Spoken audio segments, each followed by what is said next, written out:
Yo, yo, yo, what's going on, everyone? Welcome to a DFS strategy video for the 2026 CJ Cup Byron Nelson. My name is Eric, and I'm here at SweetSpotDFS to go over everything you're going to need to know on how to hit the optimal lineup this week. That means going over the golf course, the tournament, pass optimal and GPP winning lineups. Then we'll get into the bucket system for this tournament, which is very unique, and I'm the only person that does it. And then I'm going to get into the Marquee Tee Times, which, of course, all of that helps us narrow down our player pools to find the correct golfers to put in our lineups to take down a GPP. I mean, we're aiming for the optimal lineup, but, you know, aim small, miss small. That's the whole premise to what I do. So you can find timestamps down below. Obviously, that came across the screen. I am going to start with this. I'm doing a hat order at some point in time. I did get some information from my vendor.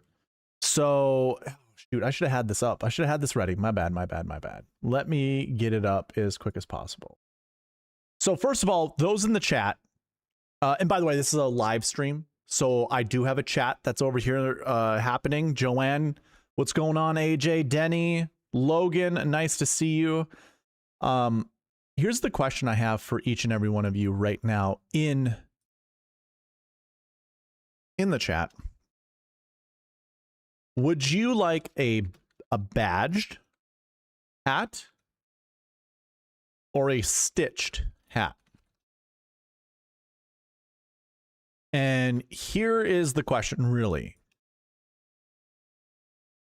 The hats that I have, let me go ahead and put this up. And by the way, anyone that's watching this on replay, you can sound off down in the comments down below on what hat that you would like, or what hat looks good. Let me try to find one. Hold on.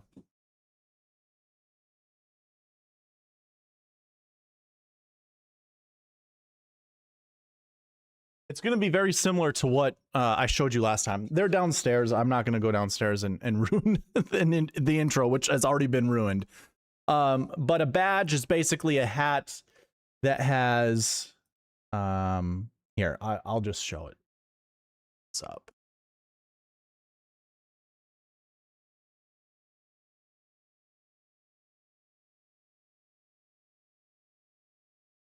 So a badge is going to have this little guy. It's going to be a circular badge that's on here. I can make it anything, but because the logo for this channel is a circle, I'm just going to go ahead and keep it like this. So there's this possible hat, or I'm just closing it down because I don't need you to see my vendor's information. Or we would have something like this. So just imagine this would be stitched. She said that the only way that I could stitch something would be using this logo. Maybe I'd have a faint outline of a circle, or maybe I keep it just like this, or maybe I just have the crosshairs without the SweetSpotDFS.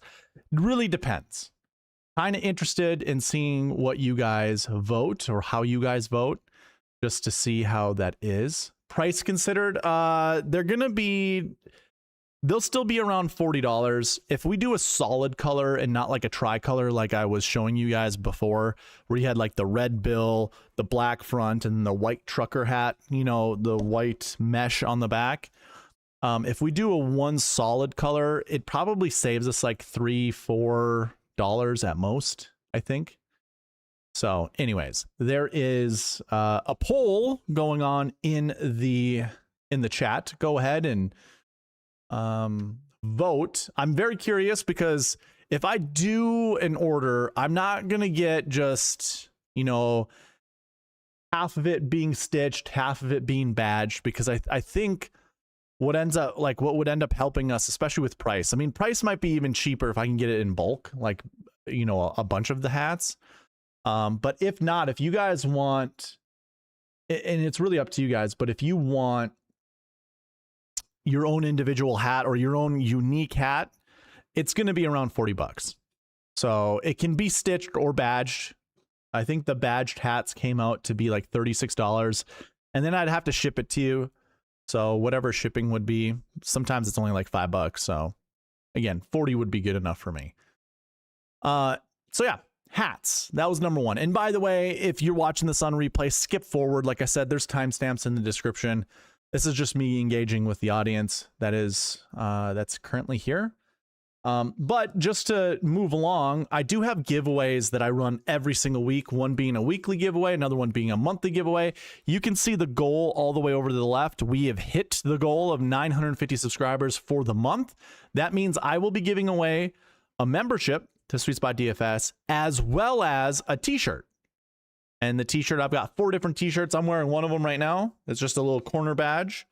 That's right here. So, I mean, you know, you get a little swag, a little SweetSpot DFS swag, just by participating on the channel. Be subscribed, comment down below, you know, during my live streams, you know, comment the roll calls that I do over on the right side. That's how you get entries into the giveaway. And I'm also thinking about doing one big giveaway during the US Open. I've been doing a win the pot giveaway, which I'll show you what that looks like. This is what it looked like for the PGA Championship. I have not created one for the US Open, which is going to be the next event. But this is what it looked like. It starts at $20, and for every one new subscriber, we had $2. I think what I'm going to do instead of that giveaway, I'm going to provide a third $100 cash giveaway if we reach 1,000 subscribers by the US Open. It is a lofty goal. It's a lofty goal. We would need 50 new subscribers on this channel. Once we reach 1,000 subscribers, I'm going to do this goal. And here's what I'm going to say. If we reach 1,000 by the US Open, I'm going to add one more $100 cash giveaway to this giveaway. So it'll be a value of $1,100. One lifetime membership to SweetSpotDFS.com. That's a $600 value. An annual membership, which is a $200 value. And then there would be 3 $100 cash giveaways if we reach 1,000 subscribers by the US Open. I keep repeating myself because I want you all to know it has to reach 1,000 by the US Open. If it doesn't, so be it. That's okay. That's okay. We will get to 1,000 eventually, but I want you guys to know there will be a big giveaway once we reach 1,000 subscribers. If you at home want to be entered into this giveaway, go click the link for SweetSpotDFS.com down below. Go create yourself an account at SweetSpotDFS.com. It is free of charge. You do not need to put a credit card number in. All you need to do is put your first, your last name, an email address, and then put in whatever password that you want. 4 pieces of information is all you need to do to sign up. Sign up for free. You do not need to pay in order to enter this giveaway. I'm going to use the distribution list, the email distribution list that comes from that to pick a winner, a random winner from. So you don't even need to be subscribed to the channel, but I mean, what are you doing? If you're not subscribed, you're not getting anywhere closer to 1,000 subscribers. And once this channel reaches 1,000 subscribers, that's when I'm doing this giveaway. So there you go. That's what I have for housekeeping and reward reminders. Let's go ahead and run a giveaway. Again, this is the weekly giveaway. There were 55 total entries from the PGA Championship. I appreciate all you guys going in there and commenting on everything. You will need to reach out to me if you win to let me know where to send you the $5 you're going to win right now.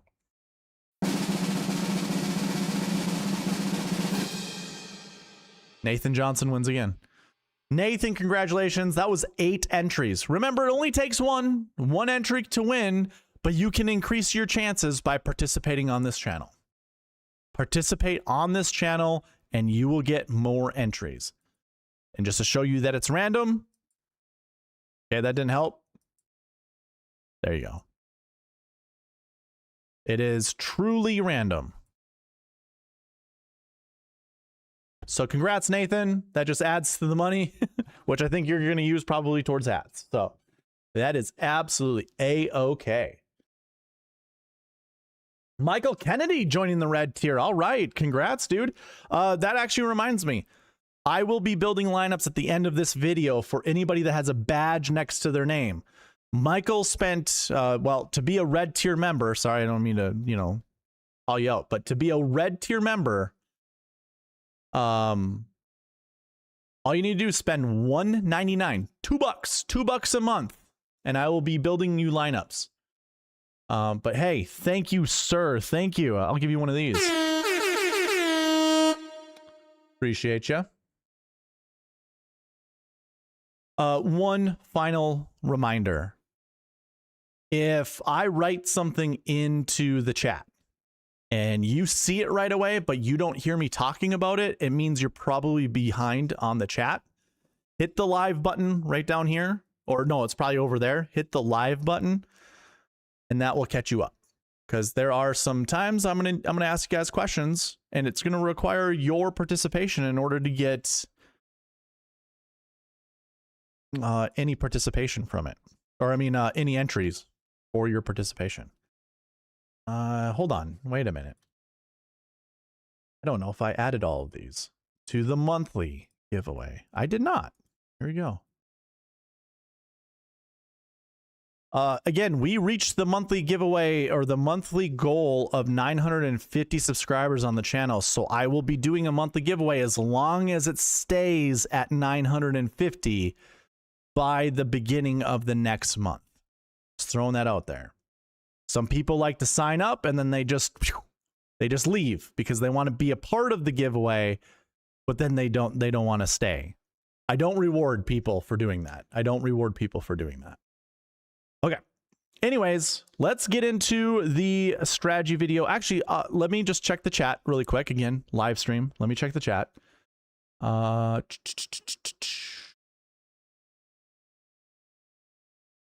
Logan says, hello, watching Phil Mickelson golf with these YouTubers is such a BS artist. It says AJ. Joanne says, really like both hats, both ways. Okay. Again, just a reminder, if you want to pay a little extra to get whatever hat you want, I'll provide, gosh, I'm all over the place. I don't have a script. I don't run on a script. Tomorrow, okay, so Michael, I appreciate you being a red tier member. Absolutely. I do a members only video Wednesday night for white tier members and above. And I know that's like upselling and maybe you didn't know that beforehand. But now I do a bad job of reminding people. But being a white tier member will give you access to Wednesday member streams. Joanne, I will put together a better hat display. We'll go over a lot of the hats and really try to figure out which hat that works best for the community, or maybe two hats, or if you like a specific type of hat, we can just mark it down and then I will say, okay, Joanne likes this hat, I'll whatever. And then obviously I know you've got a lot of money banked, so like that would just pull from the money you already won. You've already won on the channel, so you know, that'll work out that way. Okay. So there's the Wednesday night live streams. I'm going to try to make it my mission to get you over 50, says Logan. Appreciate you, Logan. Thank you. Good Lord. I hope I finally hit one of these big ones, says Denny. Denny, you've won a couple good ones, right? Everyone tell your friends and family to subscribe, says AJ. Start plugging you at the start of my streams and help you get noticed on X. Yeah, I do a poor job of going on X and doing anything. Michael says, happy to be here and learn your process. Yeah. I see your other messages. I watched last week for the PGA and didn't really understand the buckets, but I tried to follow. Okay, I can spend a little bit more time explaining that. A lot of times, Michael, I stopped doing that. I mean, a lot of people here have watched me for forever, and they know. They'll tell you. They'll be the first to tell you. I used to spend an hour long just describing what the bucket system is. there was a point in time where it was like that was the thing that was just overtaking the stream, and it was less information and more explaining. I know I had a lot of people rolling their eyes whenever I was explaining it. I will say this, Michael. If you go to SweetSpotDFS.com under Fantasy Tools, I have an article page. I also, in the description of all my videos, if you look in the description of all of my videos, I make sure to keep a resources section down there that has all these video links to the things that I have discussed in the past. One of them is the bucket system, and it'll explain all about it. I will, let me apologize for a couple things on the website. Some things are unfinished. This Strokes Gain Explained article is not finished. So I apologize for that. The bucket system is finished. So if you drill down into the bucket system, you can read all about it. So all of this is for you to consume however you would like. And again, I have a video on it as well. But if you like, I can spend some time. Going over it. By the way, thank you for the jewels. The 200 jewels.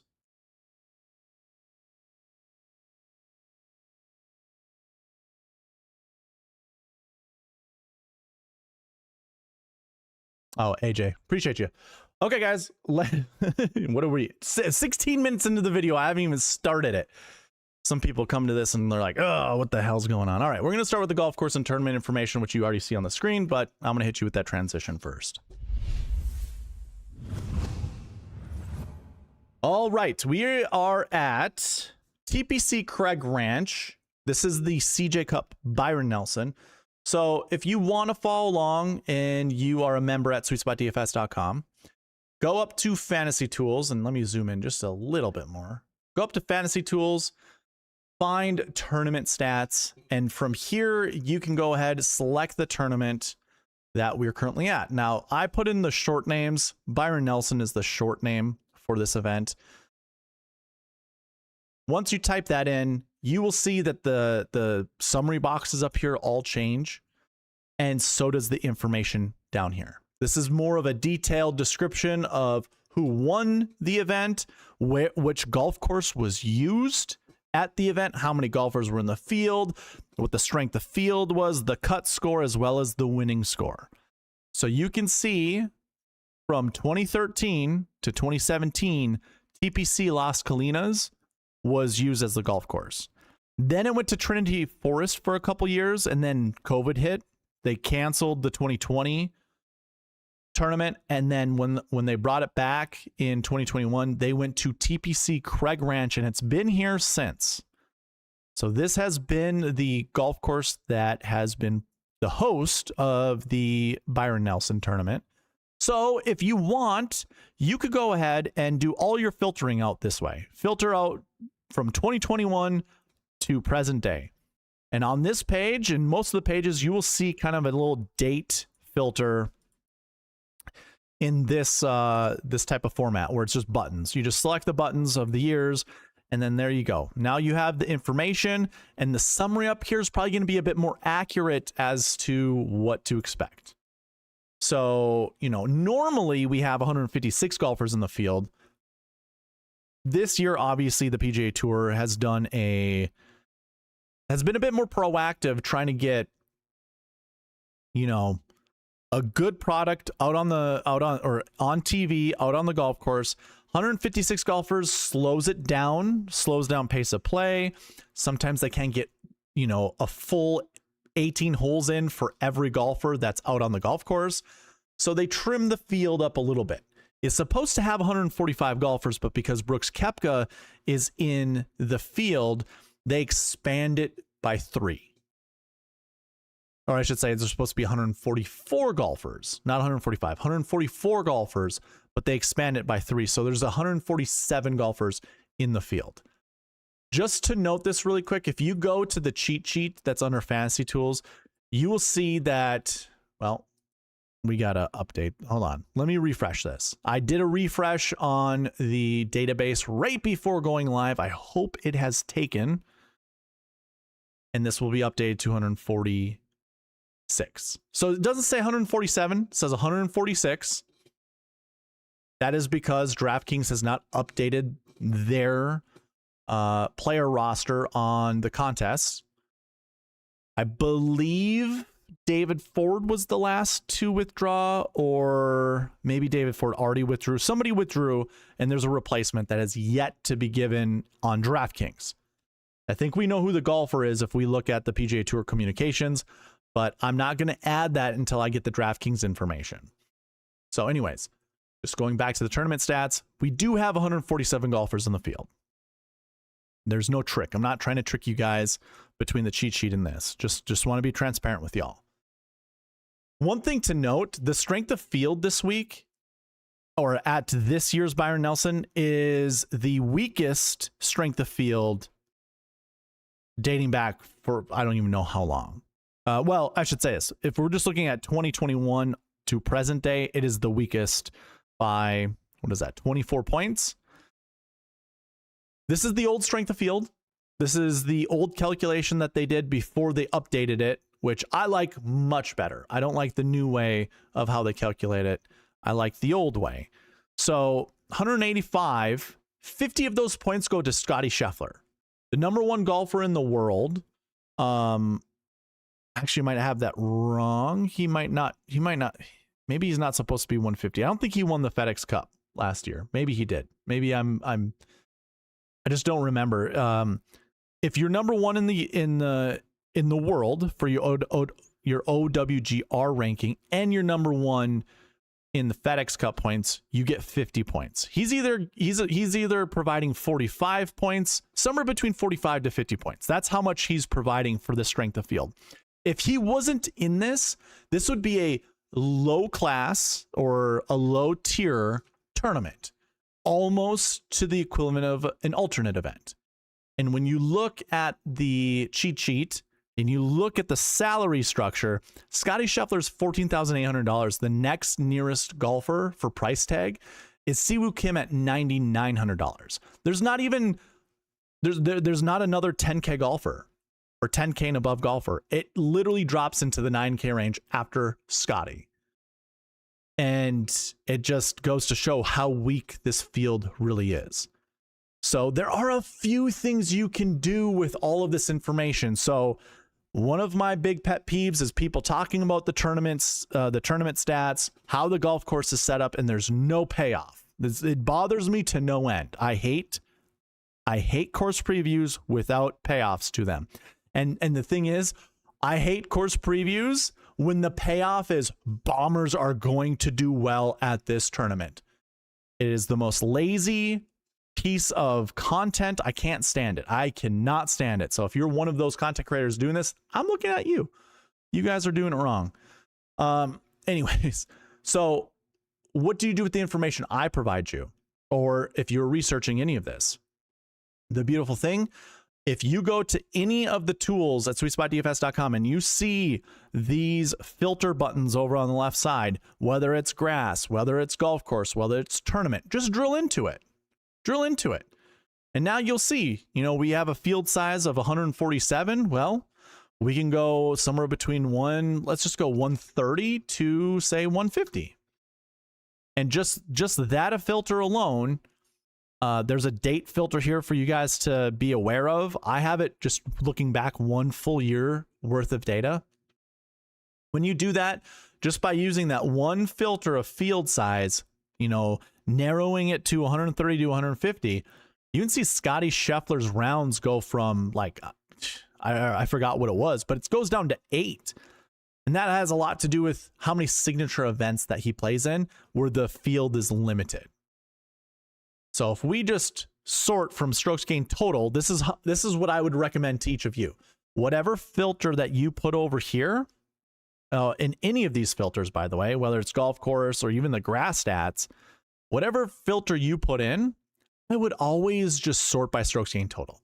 I honestly don't really care. You can go into putting if you want, but putting is so much more nuanced than people really give it credit for, that even if someone is better at, say, bent grass putting, which that is what the greens are consisted of this week, is bent grass, we have no idea where they're putting from.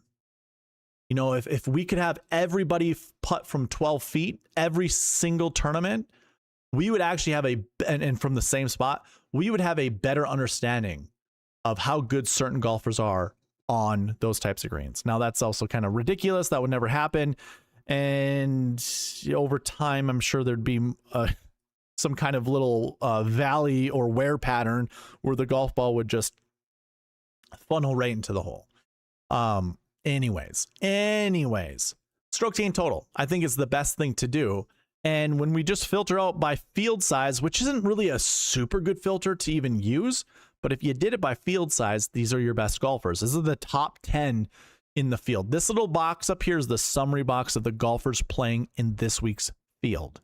Down here's more of a detail analysis of all golfers that have played all of the events that are within, one, the date parameters right here, and two, the filter that we applied over here.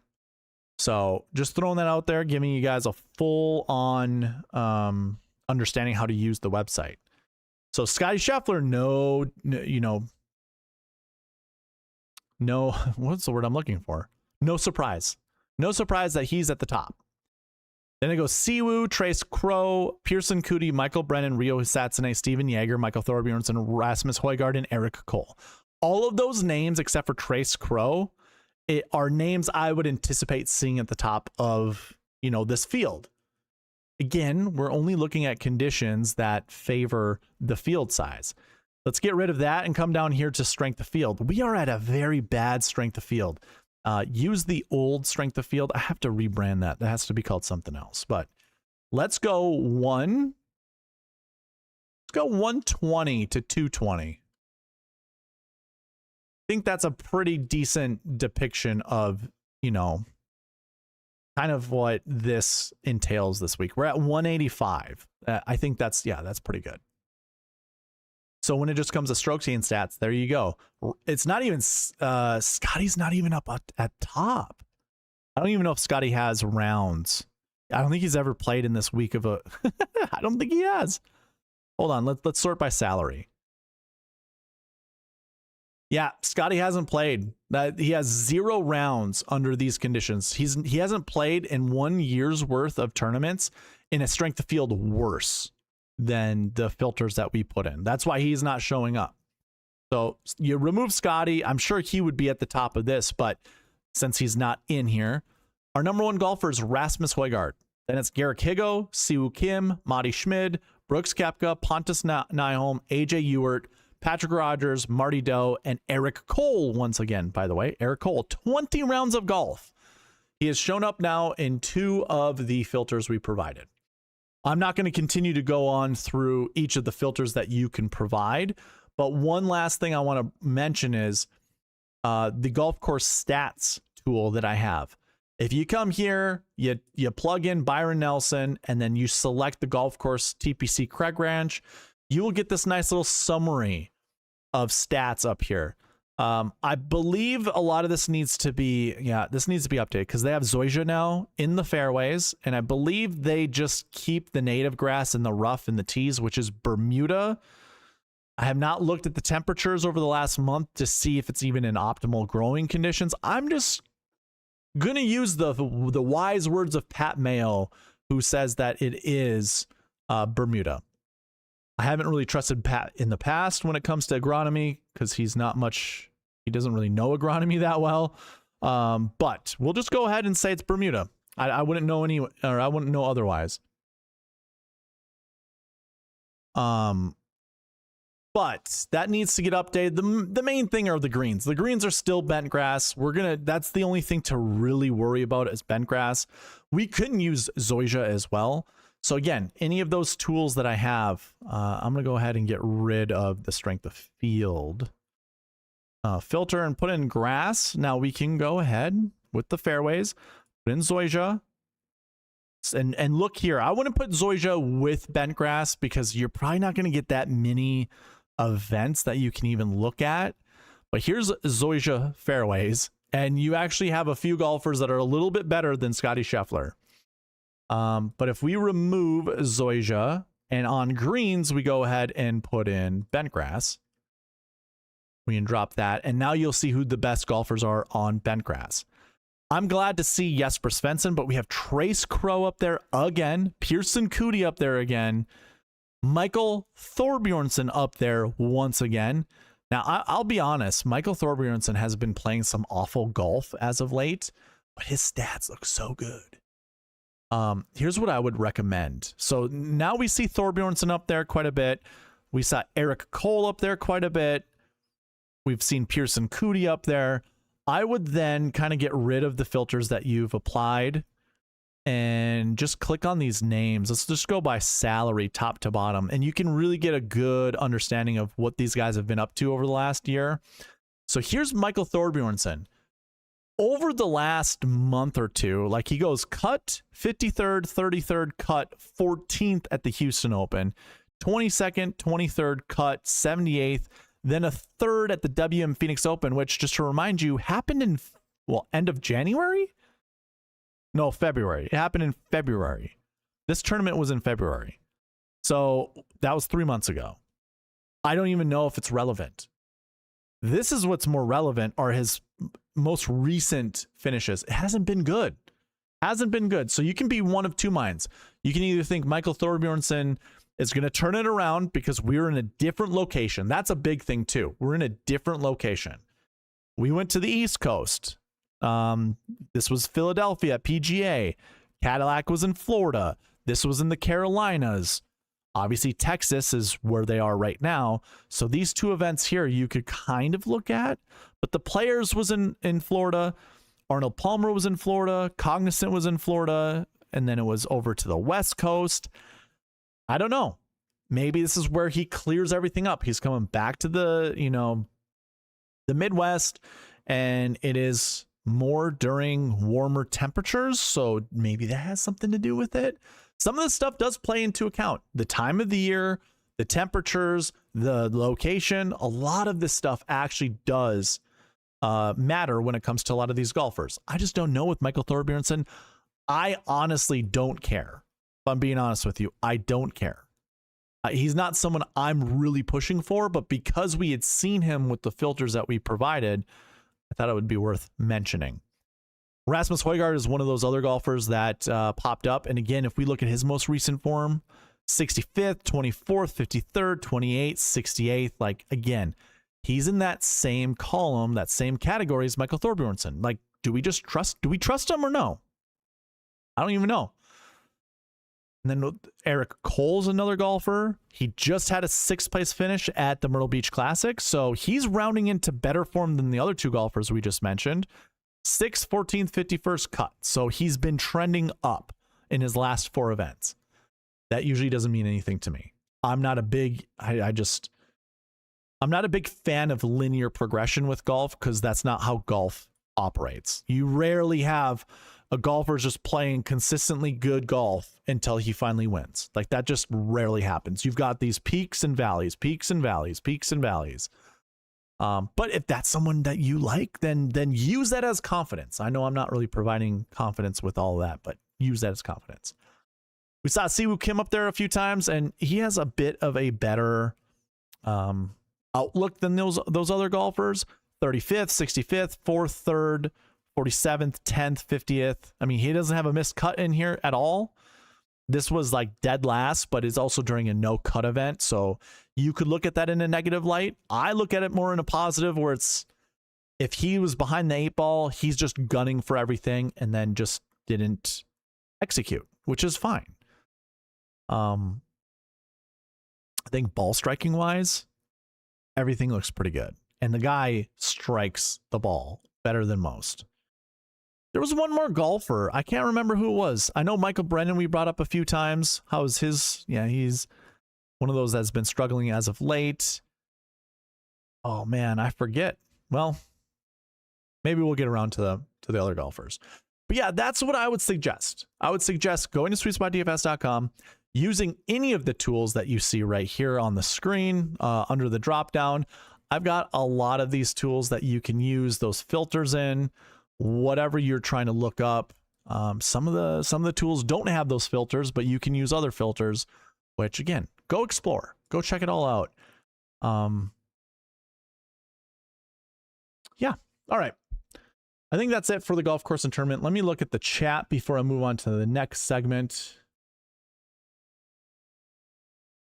AJ goes, Michael, I would say pick 2 to 4 golfers from the Marquee Tee Times each week. That will really narrow your player pools. We'll get there. Yep. The horrible field. I agree. I think the big question is to play Scotty or not, because I've been trying to build Scotty lineups and they suck. Yeah, no, that's we're going to get into that topic here with the Pass Optimal and GPP winning lineups, because we're going to be talking about salaries, so it's the best time to talk about it. Logan says, I'm playing Scotty and Im in every lineup. That makes sense because you like to be contrarian, and I think that's what everybody else is going to fade is Scotty. AJ, I agree with you. I feel like I can create a much better 66 opportunity without Scotty. None of those golfers have good recent form, which makes me scared. That's right. I'm torn between Thorbjornsen and Rasmus. Michael, I think they're about the same guy. Yeah, maybe. Oh, it was Pearson Cootie. Pearson Cootie was the last. He was in that list of golfers. I don't know why I didn't see it before. I just looked, and yeah, his recent form hasn't been great either, which actually isn't terrible. We'll get into that a little bit later, but if you watch the preview between Byron Lindeque, Back 9 Bets, the Model Maniac, and myself, we went over the lead stats heading into this event over the last, well, we went all the way back to 2018. We looked at how does recent form factor into success at this event. It really doesn't. It really doesn't. Actually, I'll just show you right now. What you want to pay attention to is this right here. This column that I'm mousing over right now. Pay attention to how much pink, how much dark red. Dark red means it's like a missed cut. They're averaging a missed cut. These 85s mean missed cuts. This pink is not good. Like, the only way to get pink is to have a bunch of pink finishes or to have missed cuts mixed in with other okay finishes. But watch this. This is 2025. Look at how much pink and dark red there are at the top of the leaderboard. We go to 2024. Same thing. A lot of pink and dark red. That means bad recent form. 2023. Lots of pink, a little bit of dark red. 2022, that's pretty good recent form minus the winner up top. Pretty good recent form heading into that event. 2021, same thing. Good recent form. Okay. No tournament in 2020. 2019, bad recent form heading in. 2018, bad recent form heading in. 2017, bad. 2016, okay. Some bad. 2015, pretty bad. 2014, very bad. 2013, pretty bad. So this whole event, it's because of where it's located in the schedule. It is, you know, not a prestigious event like a lot of the signature events. I mean, this year, basically, all we get is Scotty Scheffler, Siwoo Kim, Jordan Spieth, and Brooks Koepka. Those are your all-stars in the field this week. Those are the only 4 golfers that are worth really talking about, going and watching. We might have our favorites elsewhere, but when it comes to the entire like just the public, nobody knows any of the other golfers except for the 4 that I mentioned. And most of them probably don't even know who Siwoo Kim is. They just know Brooks, Jordan, and Scotty. That's it.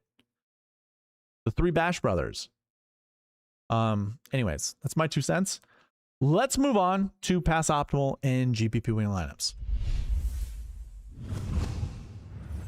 All right, there's several ways that we can analyze Pass Optimal and GPP winning lineups. A lot of it has to do with the filters that we just discussed with the golf course and tournament information. I would just start out by looking at the Byron Nelson. Just go ahead. If you are at SweetSpotDFS.com, you go down historic salary builds or even Pass Optimal and GPP winning lineups. But for this one, for historic salary builds, drill down into select tournament, pick the Byron Nelson. And here you're going to get a list of all of the most successful lineup builds. And for those that don't know which lineup builds that I keep track of the GPP winning lineup. That's the lineup that takes down, you know, for the $5 drive the green contest, $25,000 or $50,000, whatever ends up being the top prize. I keep track of the GPP winning lineup. I keep track of the optimal lineup, which is the best possible lineup you can build for that week, keeping it under $50,000 of the salary. And I keep track of the SweetSpot optimal, which is the best lineup that you can build using $49,600 of the salary and above. If that lineup ends up being the optimal lineup, then it will be the second best lineup. And if I can't build a reasonable lineup that uses $49,600 of the salary and above, then I grab the next nearest one. So sometimes you'll see that's $49,400. Sometimes you'll see that's $49,200. I think that's the lowest priced one, is $49,200. But those are the three lineups I keep track of: GPP winning, optimal lineup, SweetSpot optimal. And when we look at all of it, for the Byron Nelson, 10-9-8, 7-7-6, followed by 10-8, 7-7-6-6, 10-9, 3 sevens and a 6, 9-9, 8 and 3 sevens. Those are all of the multiple types of lineups. If you drill down into each one of these lineups, you can see what year that lineup was used and what lineup it was. Now in 2021, the 10-9-8, 7-7-6 applied to each three of the lineups I recorded: the optimal, the SweetSpot optimal, and the GPP. In 2019, it was the SweetSpot optimal. So sometimes that context matters, because when you are looking specifically at the 2021 Byron Nelson, it might consist of the three same golfers, 10-9-8-7, or 10-9-8, I should say. And if that's the case, you can't really build a different lineup than 10-9-8, 7-7-6, or 10-9-8, 7-7-7, or maybe even 10-9-8, 6-6-6, you know, depending on how well some of those 6K golfers do. So in a way, I kind of count this as two lineups, because there are only 2 years worth of different lineups. So you can almost bump this down to a 2. 10-8, 2 7s, and 2 6s, all in 2025. So it kind of just shows you that if there is a lineup that succeeds, it just might succeed for all of the different lineups that I keep track of for this event. So what does that tell you? What are you supposed to do with that information? Well, for the Byron Nelson, a lot of this, here, I'll say this. One, you see all the different types of lineups built. You have just as many lineups that use a 10K golfer in it as you do a 9K golfer. And for this week, Scotty Scheffler is the only $10,000 golfer. And when I say that, I mean 10,000 and above. He's the only one in the field this week. It drops down into the 9K range. And if we look at the 9K golfers, if I just go to salary 2, we look up here, there are 8 total 9K golfers. There were more. There was one more at least. I think there was 9 with Aaron Rye in the field. Were there 2 actually? Forget. There was another guy that just withdrew. Let me take a look. He was not $9,000. It was Potgeeter, $8,200. But yeah, Aaron Rye was another one. So there were a total of 9 9K golfers. There normally is 6 to 7 9K golfers in any given field. So we have more 9K golfers this week. So when we go back to the historic salary builds, use that information as context. Look at the lineups that we have down here: 9-9-7-7-6-6, 9-9-9-7-7-6, 9-9-9, and 3 sevens. Again, you can drill into each one of these and get some more information. Now, that 9-9, 2 sevens, 2 6s, that only used up $46,500 of the salary. So we left $3,500 on the table. That's impossible. Don't do that. That was the optimal lineup in 2024. 3 9s, 2 7s, and a 6. This was the SweetSpot optimal in 2024. It used up all $50,000 of the salary. So this is where you could take that information and go, well, there are more 9K golfers in the field this week, so why not play more 9K golfers in my lineup? So To AJ, he mentioned this in the chat. He was like, well, it sucks building lineups with Scotty Scheffler, which I agree. He is way too expensive. You have to have some golfers in the 6K range if you want to use more golfers in the 7K range. Because if you start a lineup with Scotty Scheffler, I'm going to bring this over here. Oh, that was weird. Okay, there we go. So if you use a lineup with Scotty Scheffler in it, and we just put him in here, $7,040 is remaining. So if you found a couple good 6K golfers, so I like Svensson this week, so I'll play him. We could also play Nyholm, which is going to be another favorite of golfers or of people playing lineups because of just everybody's been talking about him. Let's put in, I know Will Gordon will probably be played quite a bit. Let's put in Ewert. So now we have 3 6K golfers, and it only boosted up our salary to $7,450. We could go up into the 8K range and grab somebody because we do have enough money left over. Let's grab Eric. Let's grab Eric Cole. Now we are back down to $6,800. So if we go back down to the 6K range, we have Grillo at 68, Blanchett at 68, Fishburne at 68. Like, we could grab a couple of these golfers. How about we just grab Will Gordon? That would be 4 6K golfers, a 10K golfer, because I count Scotty Scheffler as a 10K golfer, and then an 8K golfer. So it goes 10, 8, and then 3 6s. Could that work this week? Yes, it could. But let's dive into that a little bit deeper. I'm going to remove all the filters. And I'm going to go ahead and start my lineups that way. Let's go 10, 8, and then boom, right down into the 6s, just right away. One lineup has ever been made this way. One lineup has ever been made this way. And it was the Open Championship. I shouldn't say made this way. Successful. That's ever been successful. And it was the optimal lineup in 2024. It left nearly $5,000 on the table. But it started with an $11,200 golfer. And then it had a $5,700 golfer in it as well. So we are not getting anything remotely close to a successful lineup going from a 10-8 into 4 6s. It is difficult.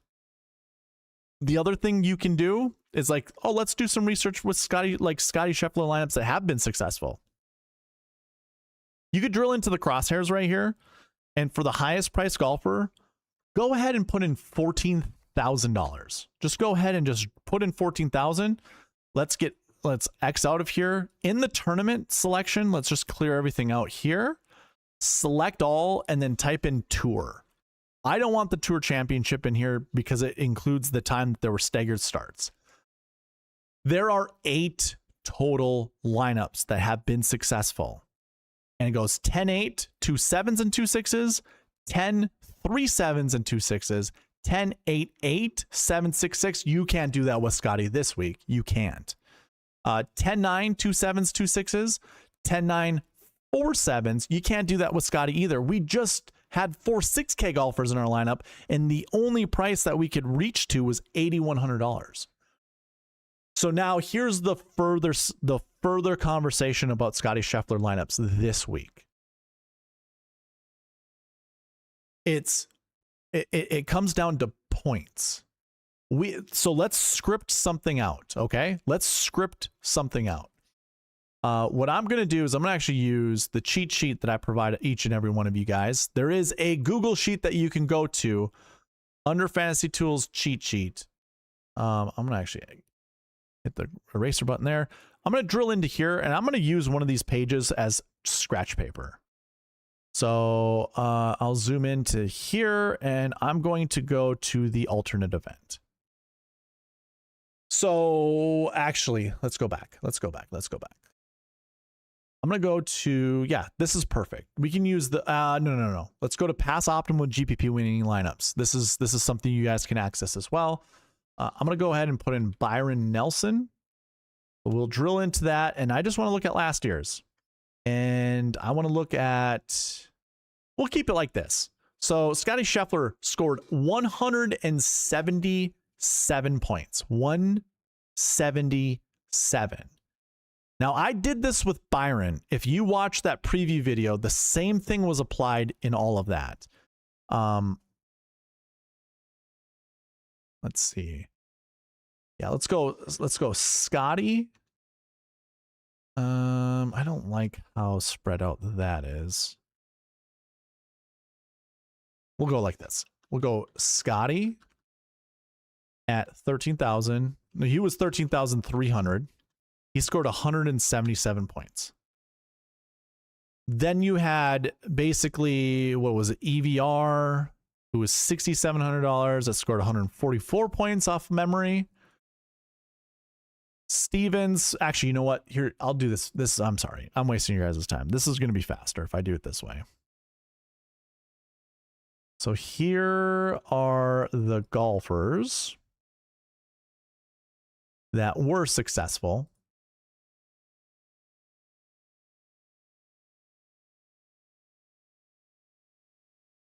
I go here, grab their price tags.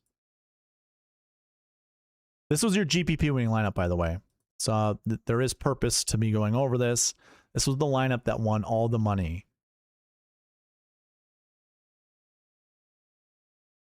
All of the money last year. It was a good lineup, by the way. Very good lineup.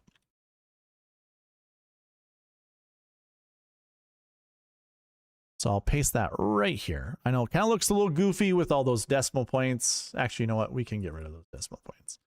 There we go. So this equaled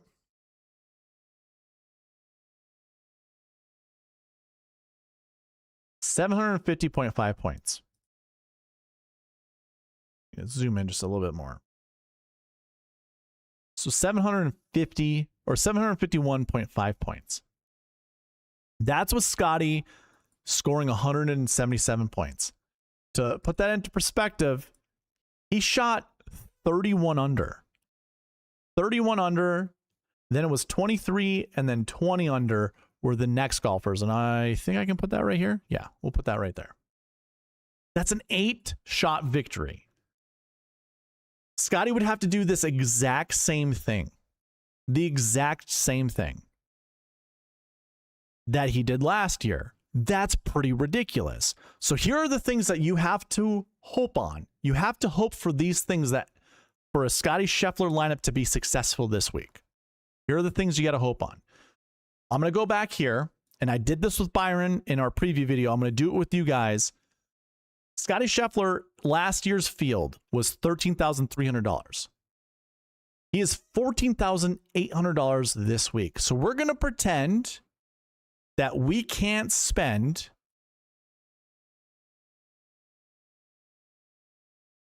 our threshold is 48,500 because of that price point. So I know you guys know math. I don't have to do this, but let's go. 14,800 was his salary this week. If we go like this and we do a sum of this minus this, it's $1,500. And if I really wanted to get into the nitty gritty, if I go sum of $50,000 minus the sum of the difference of that, it's 48,500. Again, I know you guys know how to do math. I'm just throwing it out there just so you guys can see how my brain is working here.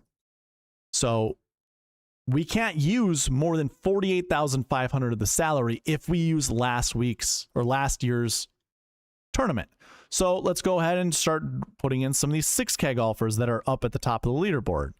So there's 4 6K golfers I've selected. I could actually select someone that's like $10,000. I could do Sam Burns. That's 49,700. That's a hell of a lineup. But oh, no, never mind. I can't. I'm sorry. I can't do that. I forgot that I am pigeonholed. Can we do Eric Cole? This is $48,000. So 48,500 would be fine. Can we spend just a little bit more to make this easier to digest? Yes, I'm trying to spend $500 more. Where can I spend it? That's 800. I can't really.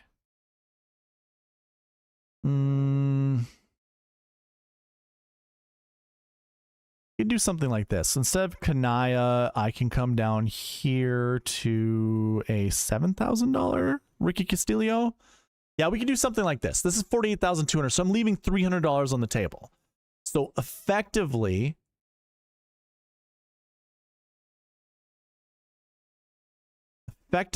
we are using $48,200 of the salary. And if we just do a sum, I know, again, you guys know how to do math. This minus that, we have $300 remaining. This would be how much money we are using. And we scored 771 points. 771. So I'm going to put that right here. 771 is how many points we scored. That is 20 more points than last year's GPP winning lineup. So you might be going, Eric, that's easy. That sounds perfect. That's wonderful. What's wrong with building a lineup like that? What's wrong with building a lineup with 3 6Ks, an 8K, and a 7K? If you go to the bucket system and we go down to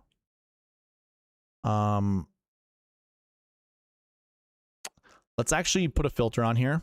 I only want to look at salary bucket 5 and salary bucket 6. This is our 6K range. Just so you guys are aware, this is our 6K range. It's high 6K and low 6K. We scroll down here to the bottom and we remove the top 10 counts. We look at bucket totals per year. Bucket totals per year. You will see last year there were 94 total 6K golfers. 94. 94. I keep repeating that because of how ridiculous this number is going to get. Do you guys know how many different combinations of 6K golfers you can put in a Scottie Scheffler lineup? So I'm just going to use 94. This is how you do probability. This is how you do combinations. So 94, you start out with 94. You multiply that by 93 because we are taking one 6K golfer out of that 94 and putting it into our lineup. Now we have 93 golfers left. So now you multiply the next number by 92 because we're grabbing another golfer out of the 6K range. So now we're taking 2 out of the 94 total lineups, or the 94, not total lineups, sorry, total golfers. We're taking 2 out of that. So now we are left with 92 golfers in that 6K range. Just those 3 golfers alone, this is how many combinations of lineups you can build. 804,000 lineups. That's not even including the different 8K combinations you can put in here, the different 7K combinations. But here, let's do that right now too. I'm going to come up here. Let's look back at our filter. Let's drop in salary 4 and salary 3 because this is 8 and 7. Just to show you what the 8K range looks like as well as the 7K. This is the totals in 2025. We had 10 8K golfers and 40 7K golfers. So again, if I go back to this page right here, Scheffler was 13,300. Our next highest price golfer was Eric Cole at 8,100. Then it was Ricky Castillo at 7,000. This is a low 7 and a low 8. Then it was 3 6s. So 81 and 7,000. I'm going to do 2 things here. I'm going to make it kind of, I'm going to be very black and white with numbers, and then I'm going to get colorful, I guess, a little bit. And what I mean by that is I'm going to multiply this number by 10 because there are 10 total. Okay, hold on. Let me go back to here. We're looking at this number right here. There are 10 total 8K golfers that were in the 2025 field. We multiply this by 10. Now you get 8 million different lineups. But wait, Wait, there's more. You remember how many 7K golfers there were in that field? 40. 40. So now you multiply this number by 40 and you get 321 million different combinations of lineups you can build with Scotty. So, oh my God, there's a stay hydrated. All right, Joanne. Cheers. Sorry, I missed that one. Nothing came through on my side, but I love it. So you have 321 million different lineups. Oh my God. I didn't even notice that the calculator was that far off. You guys could barely even see the numbers that I was putting in there. 321 million different combinations of lineups. Now, here's the devil's advocate side of this. You remember the number that we got to before we got to the 8 million? It was 804,000. So let's go ahead and put that in there. 804,264. That's just with the 6K range. That's with all 6K golfers, all of them. But if we really narrow it down, let's really get into the nitty gritty of everything. Let's be more realistic with this. Let's add color, you know, to the whole, or I should say, let's add nuance, which to me would be color. Let's add a little bit of that to all of this. So if we go to the past optimals, we are only looking at the low 7K range. And we are looking at, by the way, we're leaving $300 on the table, so we can actually play with $300 on any one of these price tags, and that's what I'm going to intend to do. So 67, 64, 67, 7,000, and then $8,100. So here's what we're going to do. I'm going to go ahead and sort this, and I'm only using last year's salaries because they're kind of similar to this year's salaries. Kind of, not quite, but kind of. So when we look at $8,100, we have Jake Knapp at or let's go to Bridgman. Bridgman at 85, there's one golfer. Jake Knapp at 84, there's two golfers. Rio Hisatsune, there's three golfers. Nikolai Højgaard, there's four golfers.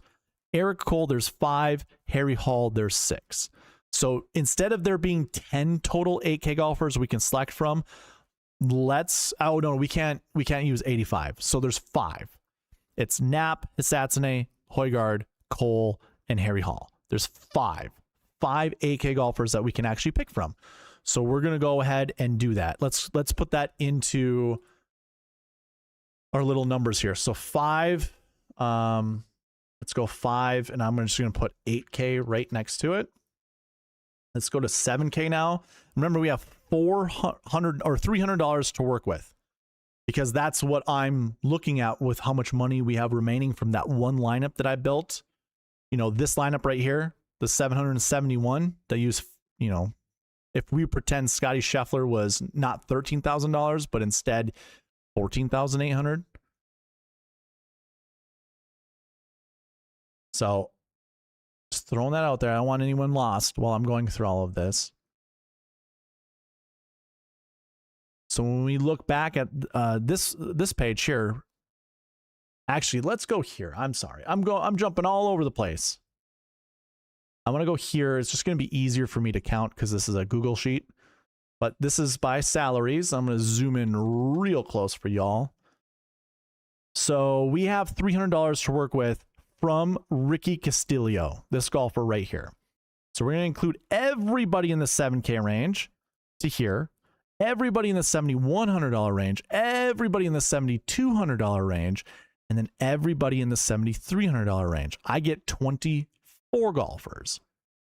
And again, I'm doing this because I'm being very strict when it comes to how many golfers I can actually select with a Scotty Scheffler lineup that's $14,000. So of the next 6K golfers, I'm going to grab, remember it was 64, 67, 67. So I'm grabbing everybody $6,400 and up, which is going to be a lot of golfers still, but it's not going to be as many golfers. So we will go down to 64, which actually starts with Logan's favorite golfer, Jackson Suber. And then we go all the way up to Johnny Vegas. These are all the golfers that I'm going to count in the 6K range we're going to use. So there's 53 of them, which is a far less number than 94. So basically it's going to go 53, 52, 51. And that's going to be our calculation right here. So remember, 321 million different combinations of lineups you could build with Scottie Scheffler and all those 6K golfers. And now instead, we're going to go 1 times 5 times 24 times 53 times 52 times 51. And now we get 16 million. Way less than, what was the number we were looking at before? 321 million. 16 million different combinations is way less than 321 million. Okay, let's do a different way of doing this. So now you are looking at lineups. Let's see. Okay, so that's way too many iterations, way too many different combinations you could build with Scottie Scheffler. What would it look like if we went 9K, 9K, 9K, 7K, 7K, 7K? I'm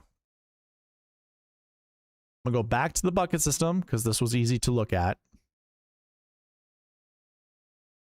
And I'm going to go ahead and in the filters, remove these salaries. And then we only select salary 2. That's our 9K range. And we come all the way down to the bottom here. We have 7 total 9K golfers and 40 total 7K golfers. But I'm actually going to add 2 more to this. Because if you look, if we go back here, there were 2 10K golfers, that we don't have this week. Let's just add those to the 9K range. So this is what it would look like instead. We would have 9, 8, 7, 40, 39, 38. If we went 3 9s and 3 7s. So 9 times 8 times 7 times 40 times 39 times 38. 29 million iterations. So it's not less than the 16 million, but if we were to use the same logic that we just used for the Scottie Scheffler lineups, you remember 321 million iterations were the numbers that we got when we used the full context of all the 9s and the 7, or the 6s and the 7s and the 8s. Let's build ourselves a lineup right now. Go to DraftKings, clear this out, and let's go with, I'm just going to go with my favorite golfers that I see in the field. Siwoo, Jordan, and let's go,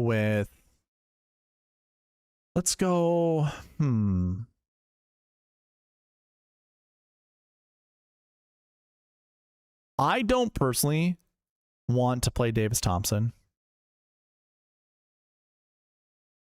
And I believe Koepka is in a group with Scheffler and Spieth. So I need to choose between Koepka and Spieth because of the Marquee Tee Times when we get there. But let's go ahead and put Mitchell in there. I've been giving shit to Byron all day today about him not wanting to play this lineup.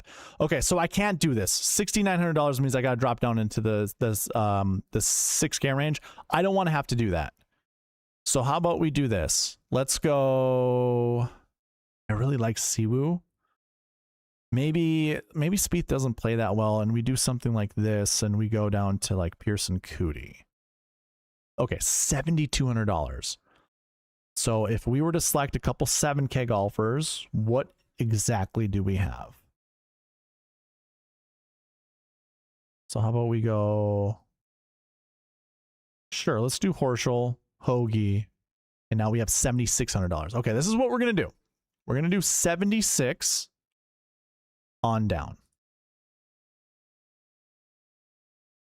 So I'm going to go back to what we had.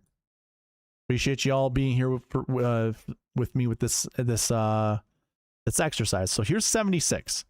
I'm going to bring that all the way down to 7,000. There was 34 total golfers. 34.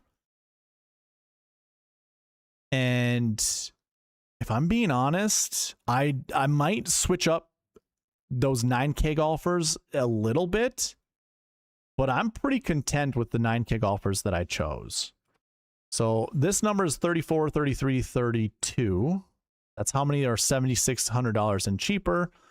I honestly think when it comes to those 3 golfers, so we want to do 3. I'm going to do this 5, 4, 3. No. Let's go 4, 3, 2. I think that's probably the best way to look at that, because when it comes down to it, there was only like 2 options I could select from the last golfer. So this would be a more accurate depiction of what it would look like of how many lineups you could actually build. 861,000. That is much less. That is far less than 16 million lineups. So if you just start out with 3 9Ks, dropping into the 7Ks, you're going to have a better time building a more, let's just be real. You're going to build a more, it's just going to be a higher quality lineup if you start with the 9Ks. And the other thing that I didn't even mention with all this is you literally have to have the exact same thing that occurred last year happen this year in order for Scottie Scheffler lineups to be successful. I was going to show all of that with all this. I don't know if I can go back enough times to get those points back. Can I? Oh, I can. There we go. Okay, 751.5 points. What if, when we look at this leaderboard, you see Jordan Spieth finished 4th. He scored 124 points. What if Scottie Scheffler does not? I don't have the page up to show how many birdies he had this week, or maybe I could get it. Hold on. No, this won't show it either. Okay. Let's say he had 7 less birdies. And that was the difference. If I go back to this, 31 under, let's say he had 7 less birdies and instead he won at 24 under. 7 less birdies is 21 points. So you would remove 21 points, but then you would have to add 3.5 points. 21 minus 3.5, that's 17.5. So basically he would score 159.5. And that drops that down to 134 points. What if those 7 birdies went to Jordan Spieth's score? And Jordan Spieth instead of 124 points, he gained, I'm just going to do rough math and just say he would gain 21 points. And so that would make him, I mean, he would be the winner, I guess, because that would be adding all those points. It'd be 145. I was just thinking about this.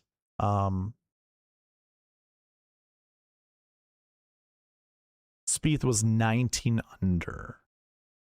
So he would need 5 more birdies just to tie Scottie, but 7 birdies would make him win. But either way, if he scored more points, I guess I don't have this prepared, so I'm not going to continue going through it all. But if he just scores more points and Scottie scores less, like Scottie doesn't boat race, this is what you have to hope on. This is what you have to hang your hat on. You have to hope that Scottie Scheffler boat races everybody and wins by 8. And on top of that, you have to hope you get the right 6K golfer in your lineup.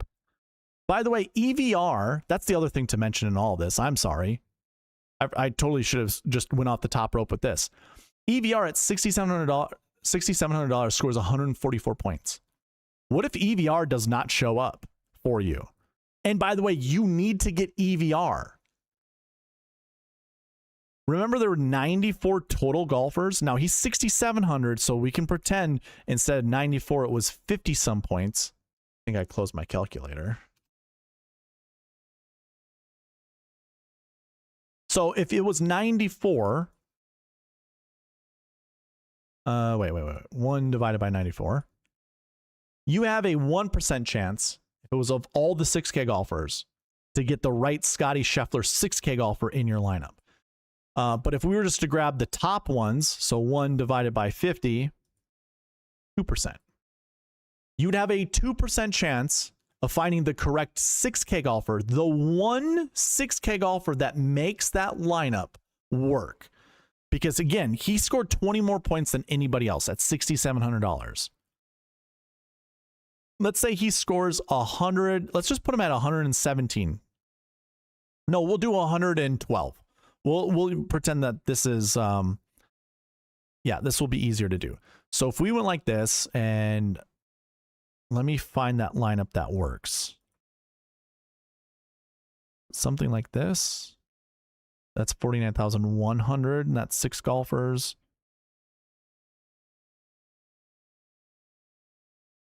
Oh, yeah, that's right. We're doing the, we're pretending that Scottie Scheffler. Okay, so.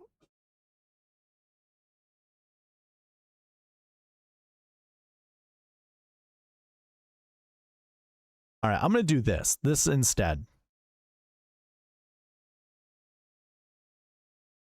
I'm sorry, we're doing this instead. There we go. This is the lineup. It scores 741 points, which I think is still going to be good enough. 741 if EVR scored the same amount of points as Sam Burns. So let me see if I can build a better Jordan Spieth lineup.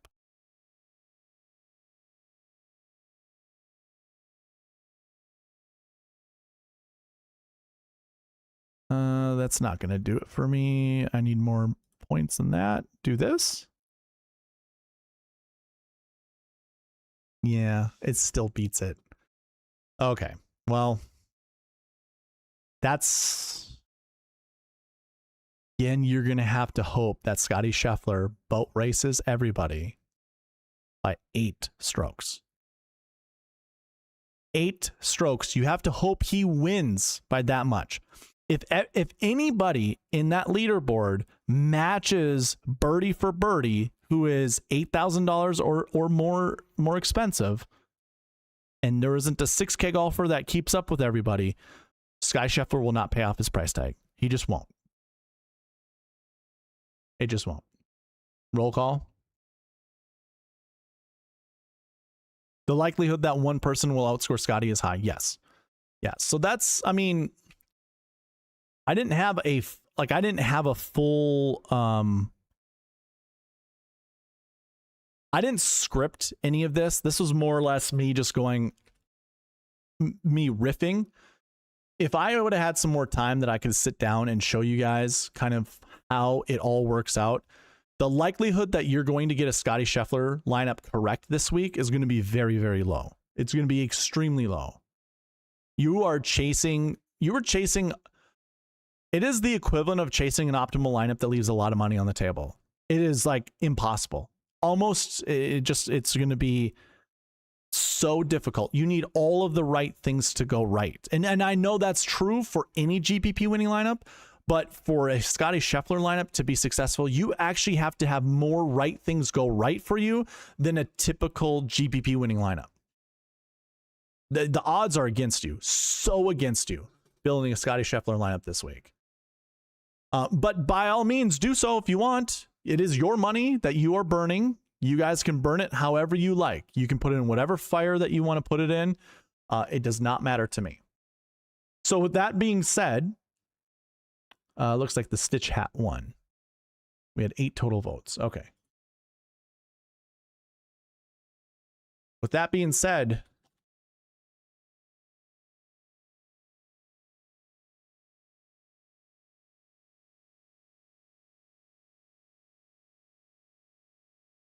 roll call number 1 is, are you playing Scottie Scheffler this week or not?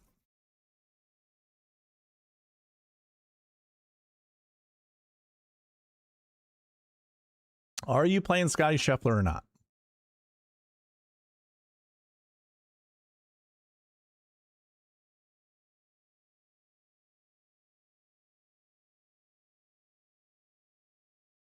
Let me check the chat a little bit. I know I went on a long tangent there.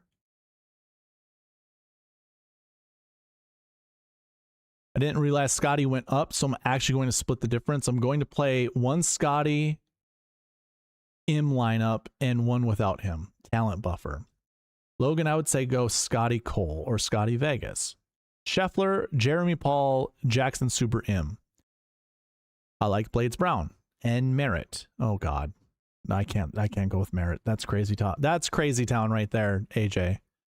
My favorite Scotty build, AJ Love, or my Scotty. Oh, my favorite Scotty. Okay. What's your thoughts on leaving money on the table? Michael Kennedy.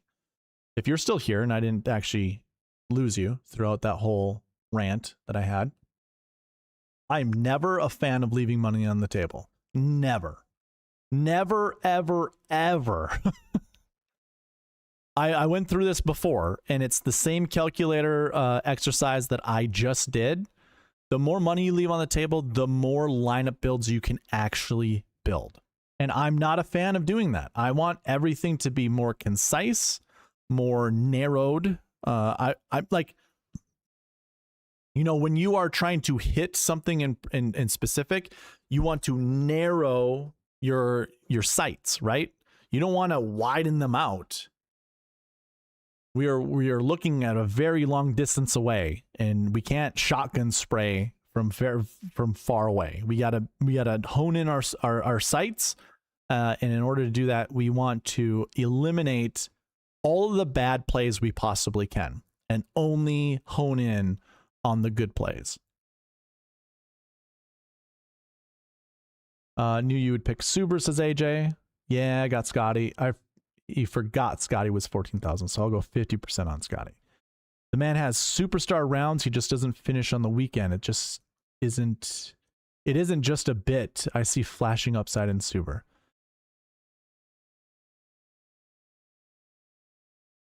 All right, AJ Love. AJ Love, Nathan Jansen.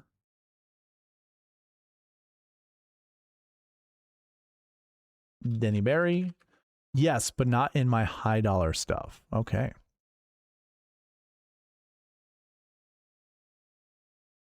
Logan. LBD. What's going on, man? Haven't seen you in a while. I think I lost Michael Kennedy. He was like, nope, don't want to listen to this anymore. Denny, just want to make some lineups with him, see if I can guess right. All right. Byron Nelson.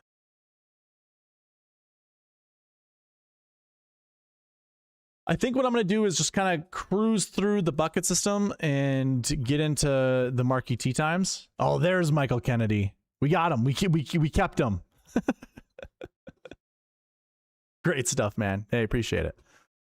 All right. I mean, I guess I'm not going to buzz through now that Michael's still here. Let's go into the bucket system though and get into it as much as I possibly can. What's going on, Lombardi? Nice to see you. All right, there are several ways you can follow me throughout all of this. One is you can go to the cheat sheet at SweetSpotDFS.com. There's a link for it in the description down below. If you click on that link and you go to the cheat sheet under Fantasy Tools, you'll come to this page. This is free. You do not need an account in order to see this. If you scroll down and you find this cheat sheet right here, just click here. This will open up a Google Sheet. And on this Google Sheet, you will find the bucket system for the Byron Nelson.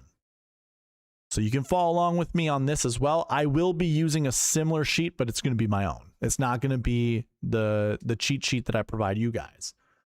So let me clear out of those. I will be using my own cheat sheet. Just easier to go through this way. And for those that didn't know,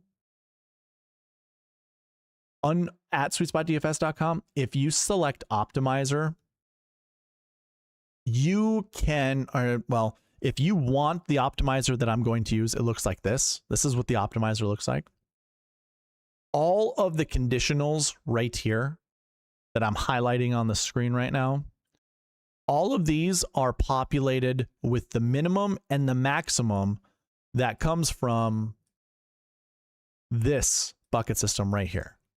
Those same minimums and maximums that you can find on the Google cheat sheet that I showed you, the bucket system portion of it, you can find on those conditionals. So really, the only thing that we need to do, the only thing that I'm really curious about is what buckets are Scotty Scheffler in and how does that change the projections? And here, I'm going to do something really quick. And then we'll talk about the projections of the buckets. But I'm going to zoom in for you guys. This is as far as I can zoom in. I think, can I go to 300, I wonder? No, I can only do 200. This is as close as I can get. Pay attention to these projections right here. Watch these numbers, some of them. If we go to Scotty Scheffler, right here, you can see he's in the last year one bucket, last year one, last week one, recent form one, and the strokes gain one. He's in 4 1 buckets. 4 1 buckets is fine. And then he's in the course history 2 bucket. So when we come here to the summary, he's going to be in this bucket, this one, this one, this one, and that one. So you can see 1.02 to 2.03 for strokes gained buckets. He's also the only golfer in the 10K range, so this doesn't even matter, you know. Course history 2, that's a 1 to 4 bucket. Last week 1 is a 1 to 3 bucket. And last year, or that was last week 1. Last year 1 is a 2 to 4 bucket, or 2 to 5, I should say.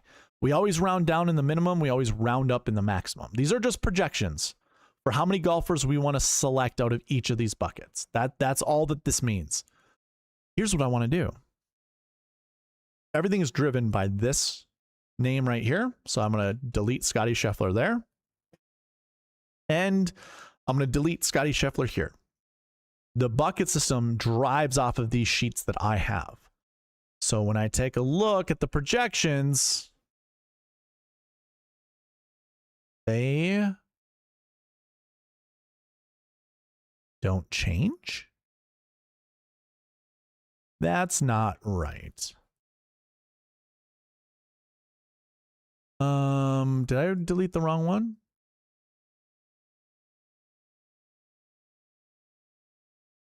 Oh, yeah, hold on. It is, this is what we gotta do. We delete all of it. It doesn't matter about the name. It does not matter about the name. It matters about the row of data. Now we go to the summary. Now the numbers change. You remember this one being a 2 to 5 bucket? It is now a 1 to 3 bucket. 1 to 3. 1 to 3. This bucket here was what? A 1 to 3 as well? Or what one was this? Here's the beautiful thing. I can actually hit the undo button. Oh, I thought I could stay on this page. It was a 1 to 3. 2 to 5, 1 to 3. Okay, so let's bring that back. Go back here. So now last year one's a 1 to 3 bucket. This is now a 0 to 2 bucket. This one down here is now a 1 to 3 bucket, which I think was a 1 to 4 bucket before. And that changes the course history 3 bucket to 2 to 5 bucket.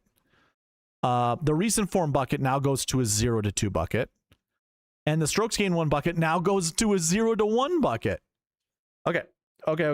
That's good to know that we're changing that. We are changing those numbers. We're dropping the minimum for sure. Each one of those buckets that Scotty was in, we are dropping. So course history 2, 1 to 3. Here's the reason why. Why are we dropping it is because whenever Scotty Scheffler is in a bucket, AJ Love knows this. You created a Scotty button. And the Scotty button is, if he's in any of these buckets, he's most likely going to represent success for those buckets. Chances are you can't play him in a lineup and win money. Win a good chunk of money. If you're looking to min cash, go ahead, play Scotty. That's fine. Sure. But if you're looking to take down a GPP, you're most likely not, you won't want to play Scotty. So, when he's in these buckets, we have to soften the projections. So we already did with last year 1. I already did that to begin with because it was close enough to be under 2 that I'm going to keep it 1 to 4. Last week 1 was a 1 to 3 bucket. We're removing that. That's a 0 to 3 bucket now. Course history 2 is a 1 to 4 bucket right now. I think that's fine. I don't mind that. Recent form 1 though is going to go to a 0 now. A 0. Strokes gain 1 is a 0. It's just going to be a 0 to 2 bucket now. It was a 0 to, or it was a 1 to 3 bucket, but now it's a 0 to 3, although there are only 2 golfers in it. And then that's it. So we've made the updates. We've made the updates. If you got an optimizer from me, make sure you also make the updates if you don't plan to play Scotty. So this will help building lineups and not forcing the optimizer to select golfers from each of those buckets. Now, here's the other thing that I want to do. So there are some buckets that did make some considerable changes when we made those updates. Recent form 3, course history 3, I think are the only buckets that really made a significant change. And maybe last year 5 and last year 6. So last year 5, I think, might be up 1. Nope, I still have it 0 to 3. I still have last year 6, 2 to 5. And we can see that's the same here. So nothing is super big there. We don't have to do anything with the last year buckets. All we did was just trim the last year 1 bucket. The last week buckets, 2 to 6 and 1 to 3 for last week 5 and last week 6. Is that kind of the same? Not for the last week 5 bucket. So I'm going to change this to a 0 to 3 because that now creeps over 3. And this is now a 2 to 6 for the last year's 6 bucket. I think I only have 2 to 5. Yeah, let's make that 2 to 6. Okay. We look at the other buckets and we have a 2 to 5 bucket as well as a 1 to 3 bucket. And a course history 6 is the 1 to 3 bucket as well. 1 to 3, 2 to 5, 1 to 3. Oh, course history 2 is the one that Scotty's in. Never mind. Course history 2, I had 1 to 4. We can keep that 1 to 3. Course history 3 is 1 to 4. And that should be a 2 to 5, but I'm going to make that a 1 to 5 bucket. And then course history 6 is a 1 to 3 right now. I don't like that. I'm going to keep that 1 or 0 to 3. So those are big updates there. And then the recent form buckets down here, there's a 2 to 5 for recent form 3, a 1 to 3 for recent form 2. 2 to 5. I'm not sure how I feel about making this a 2 to 5 bucket.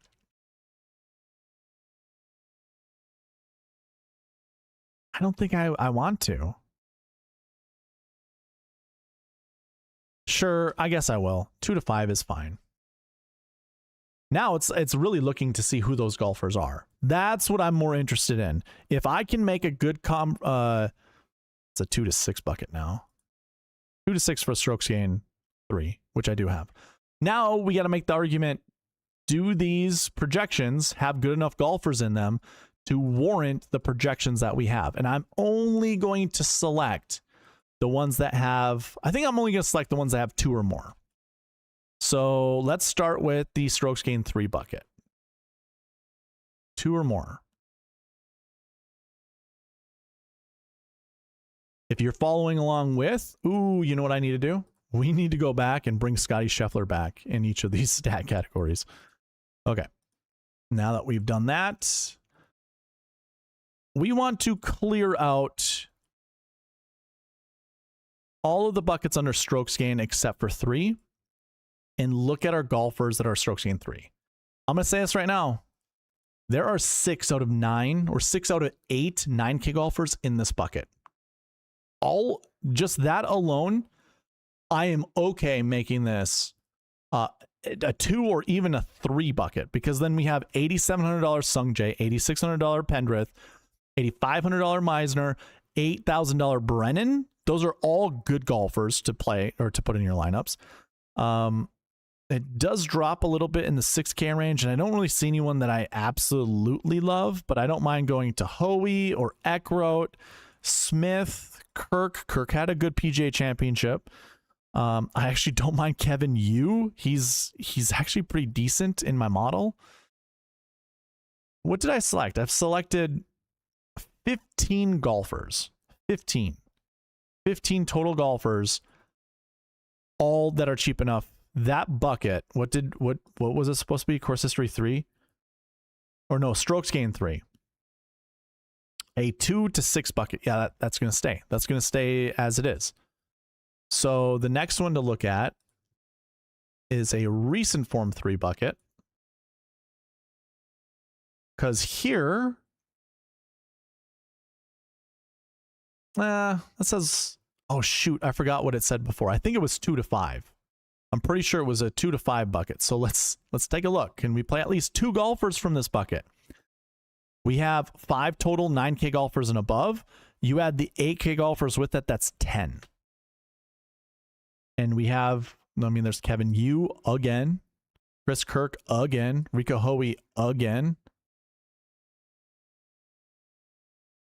Yeah, I think this is fine. I think we're going to keep all of this as is.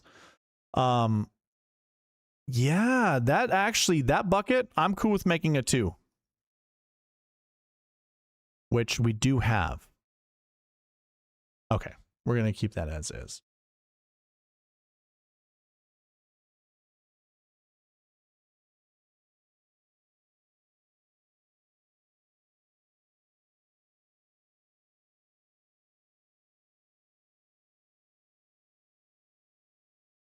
There are people yelling outside my apartment right now, wondering what that was. Okay. Moving on. Course history 3, I believe, was a 2 to 5 bucket as well.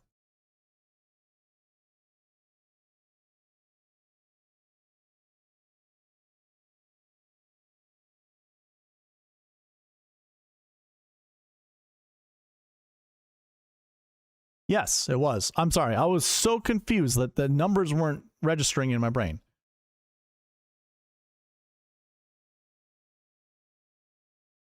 Course history 3. Oh, this actually is worth not making a 2 to 5. I only have 5 8K golfers and above.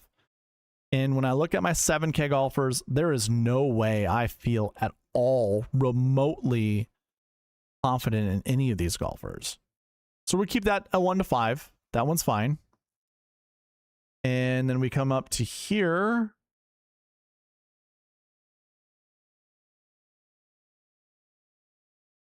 I don't know if I remember the numbers that well. Let's take a look at the big ones. Last year 6. And last week 6.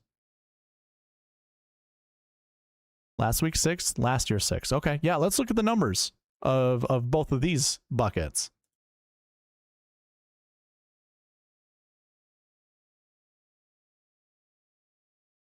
So last year 6, there are a total of 7 8K golfers and above.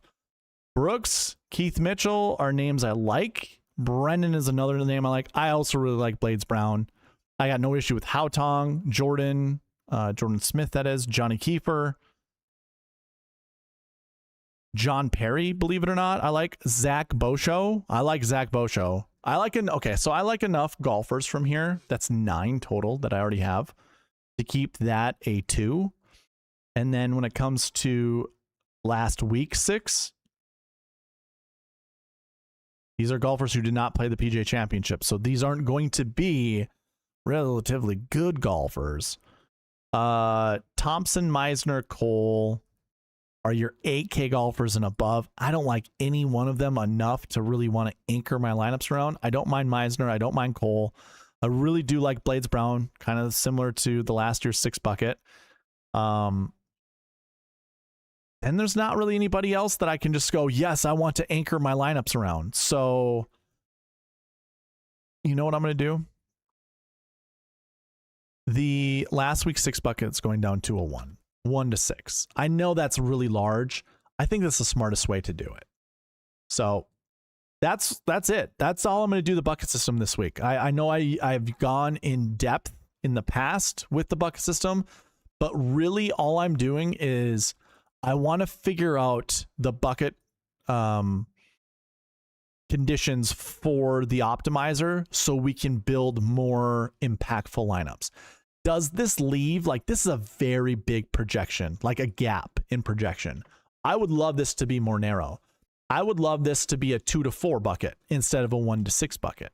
I'd even be more comfortable with it being a 2 to 5 bucket than a 1 to 6 bucket, like this one is right here.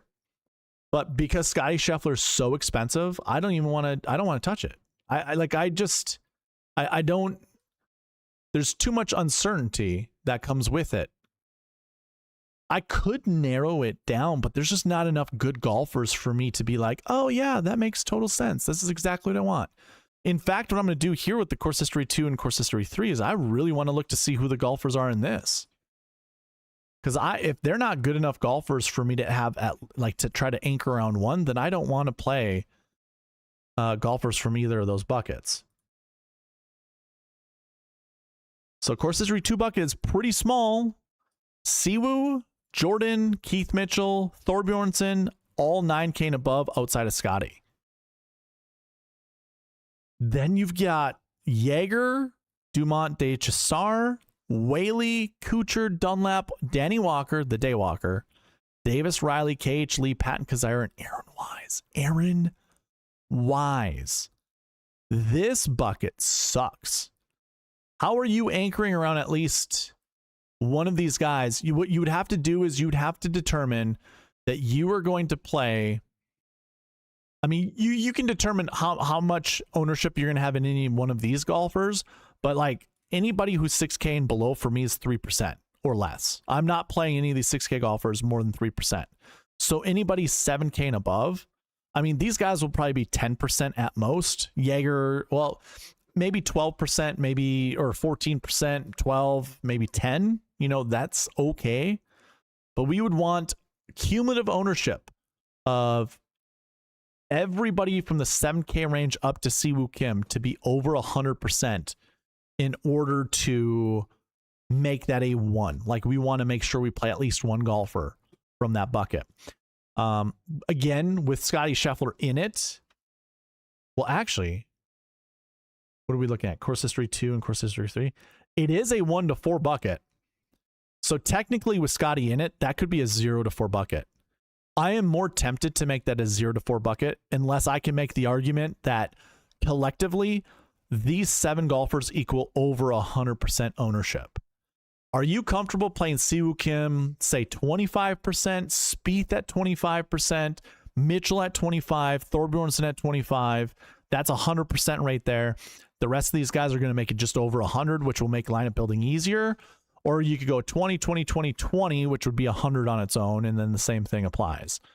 I don't know if I really feel that comfortable playing at least 20% of any of these golfers. I mean, if you guys can make the argument to do so, then do so. I think that's fine. I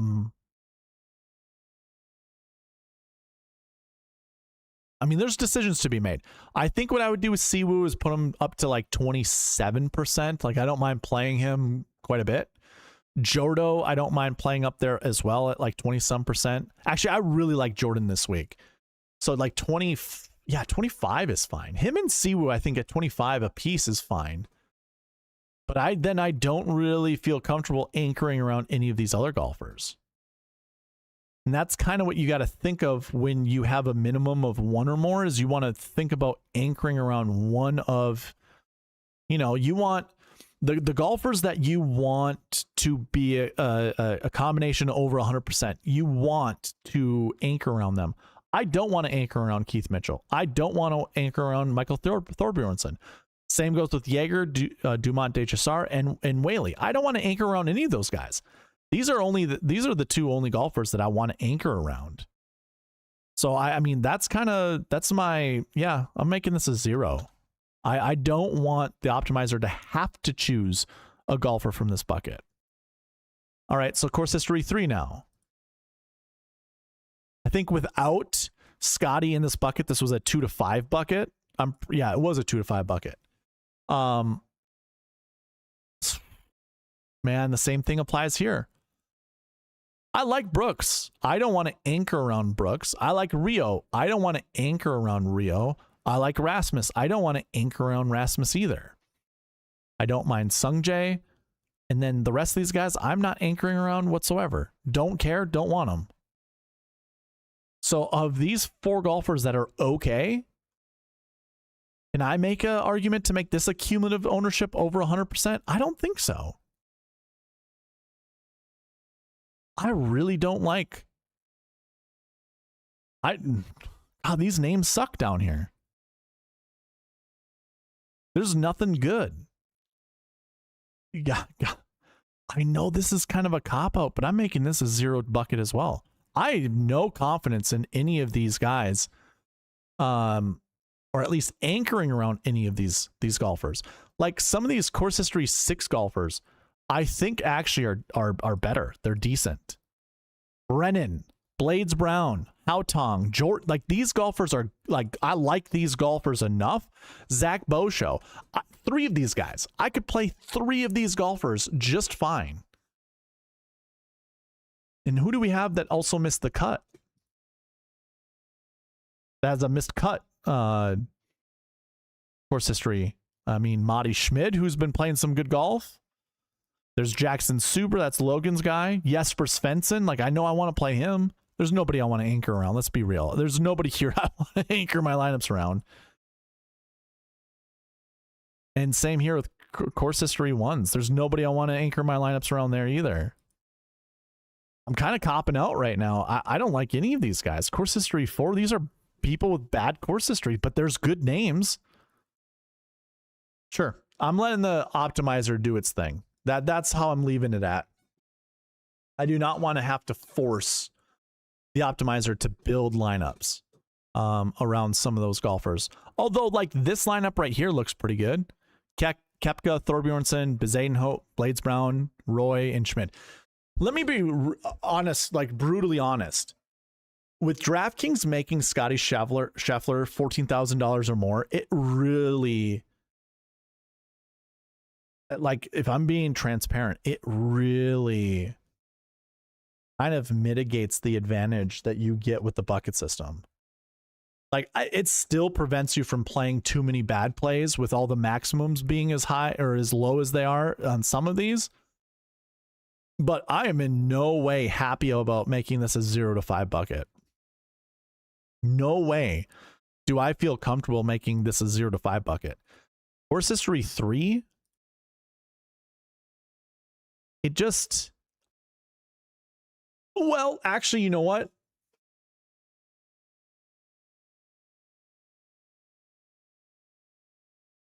We can make some decisions. We can make some decisions.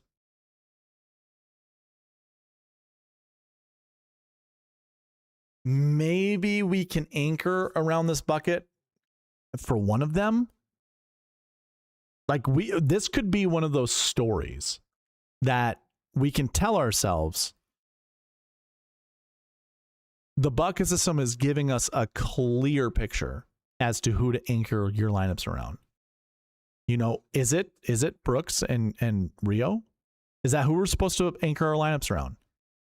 Could it be Brooks and Rasmus? Could it be Rio and Rasmus? Could it even be Sungjae, who has had pretty decent recent success?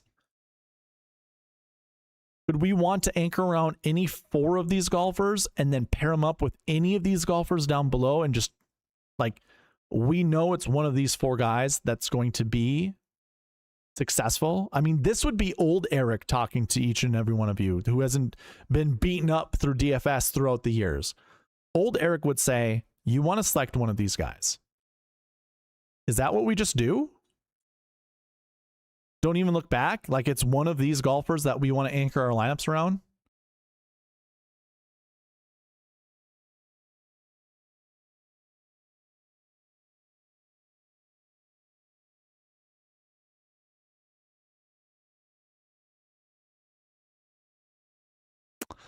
Yeah, I'm actually gonna I'm gonna put my foot down. We're gonna make this at least a 1. We're gonna make sure that it picks at least 1. That course history 2 bucket. Nah. Course history 2 has Scotty in it. That's going to be the one. I'm sure of it. Scotty's going to finish top 10 in this event. He's going to be that success for course history 2. Yeah, we're going to leave it from there.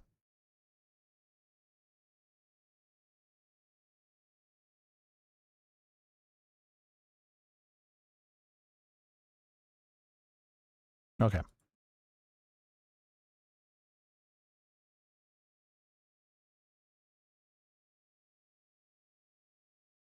All right. We're going to do the Marquee Tee Times, then we're going to do roll call. Remind me about that. Okay. Let me see here. Ryan Henson says some Scotty.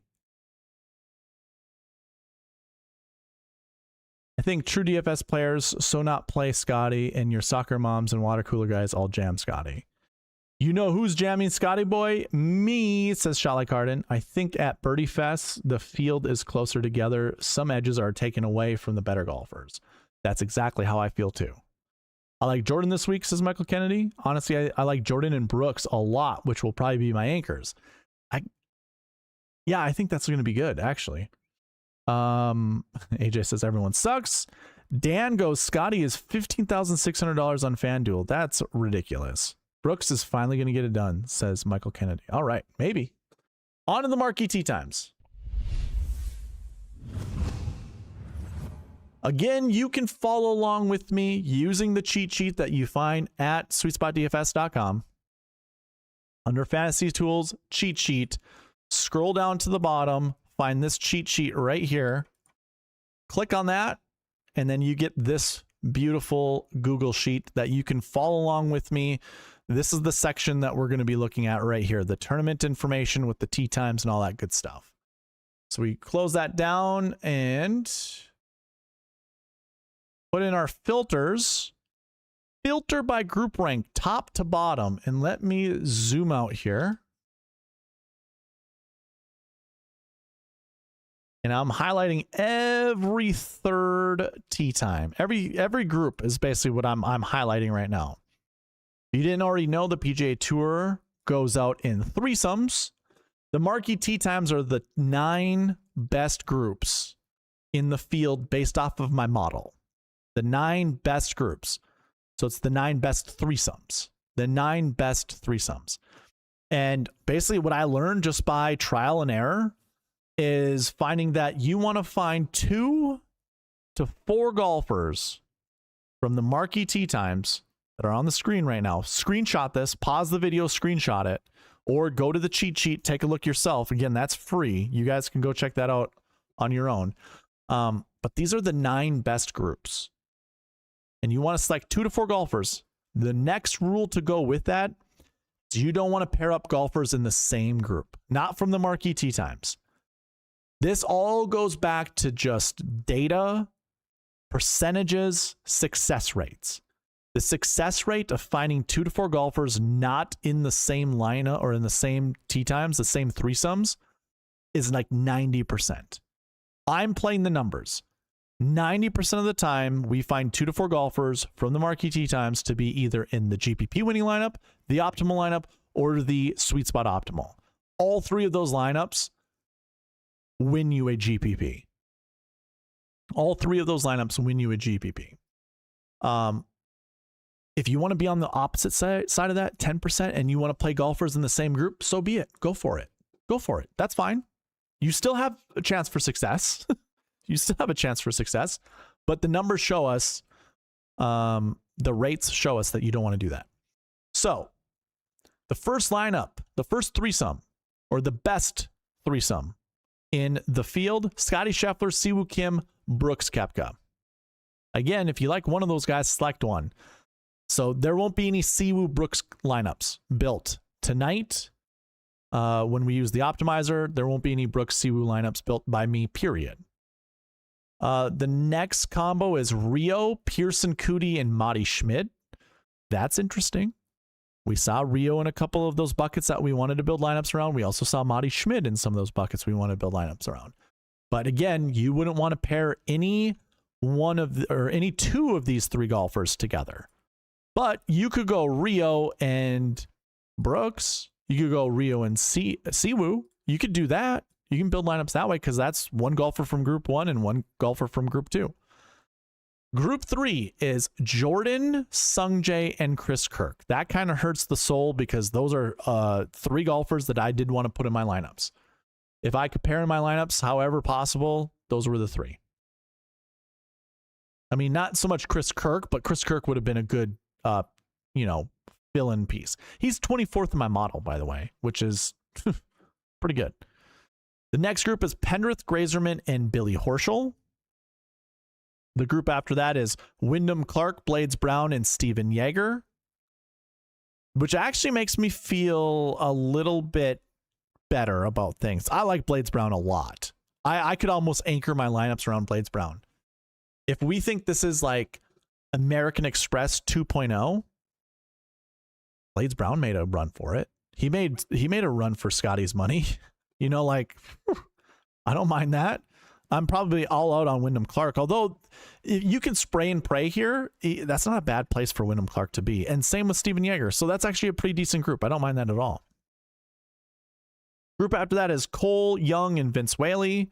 After that is Thorbjornsen, Finau, and Vegas. After that is Brennan, Yu, and Davis Riley. And then it's Rico Hoey, Jordan Smith, and Joel Damon. Neither one of those groups did I really care to talk about, if you couldn't tell. If you like any of them, there you go. That is absolutely A-okay. So here's what I'm going to do. First of all, let's run a roll call. This is not going to be give me 2 to 4 golfers to build lineups around. But I want to know for roll call number 2.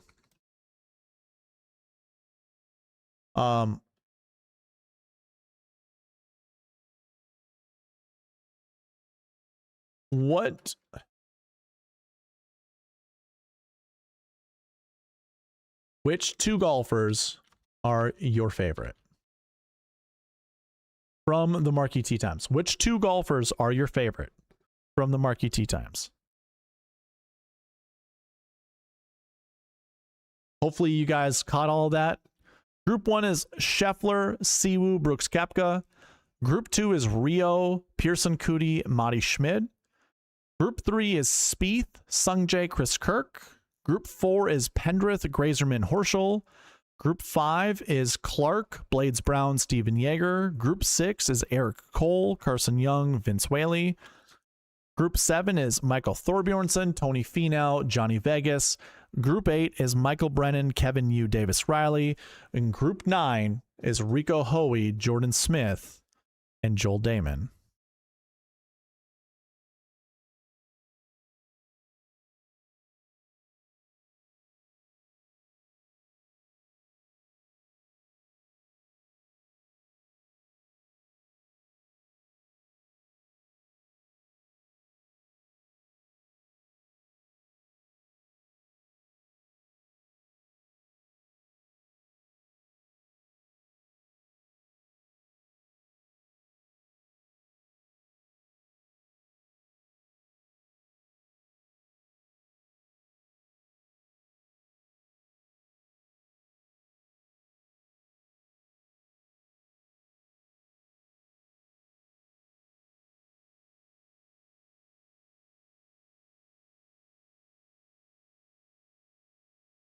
Pat Jennings, what's going on, man? Haven't seen you in a while. Nice to see you back.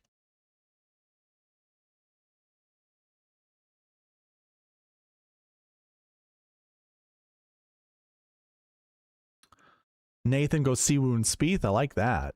Brooks and Rico, says Ryan Henson. Brooks and Jordan, says Michael Kennedy. I like that. Did I not put... Did you answer that question before, Michael Kennedy?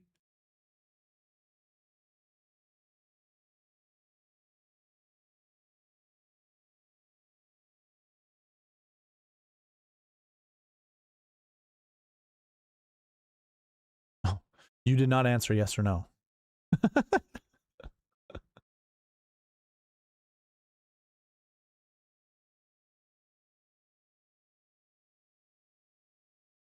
You know, being a new member, we can give you a little bit of slack. That's fine. That's fine. That's fine. That's fine.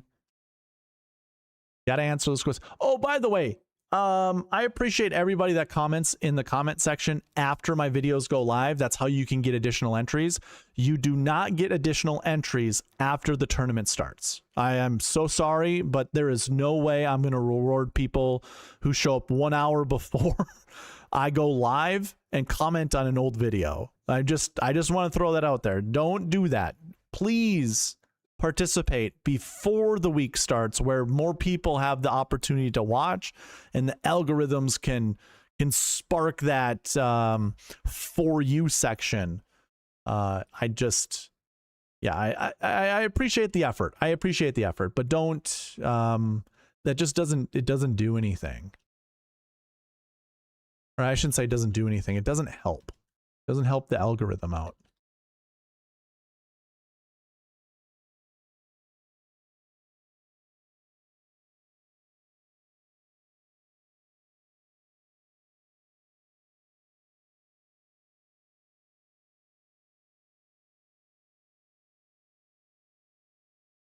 Logan says, I thought live folding would help Cam just love golf again. Cam Smith, you're talking about?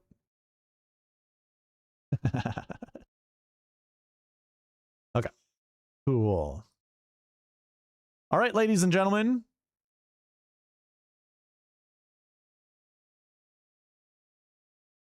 If you have a badge and would like lineups built, give me 2 to 4 golfers to build lineups around.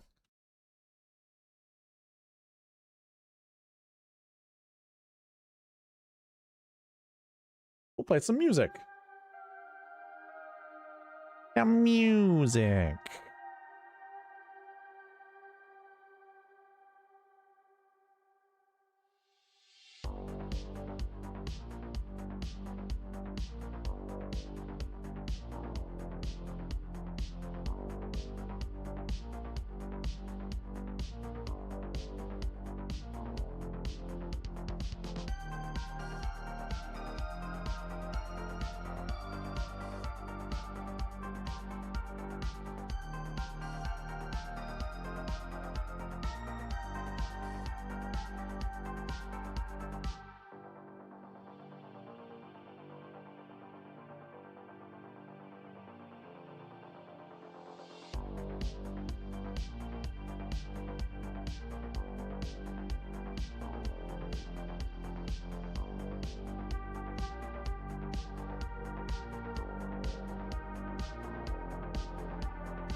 Alrighty. First lineup is Siwoo, Spieth, and Eckroat. First thing I'm going to do is change these to a Hundy. Let's do from there up. Okay. So you said Spieth, Siwoo, and Eckroat.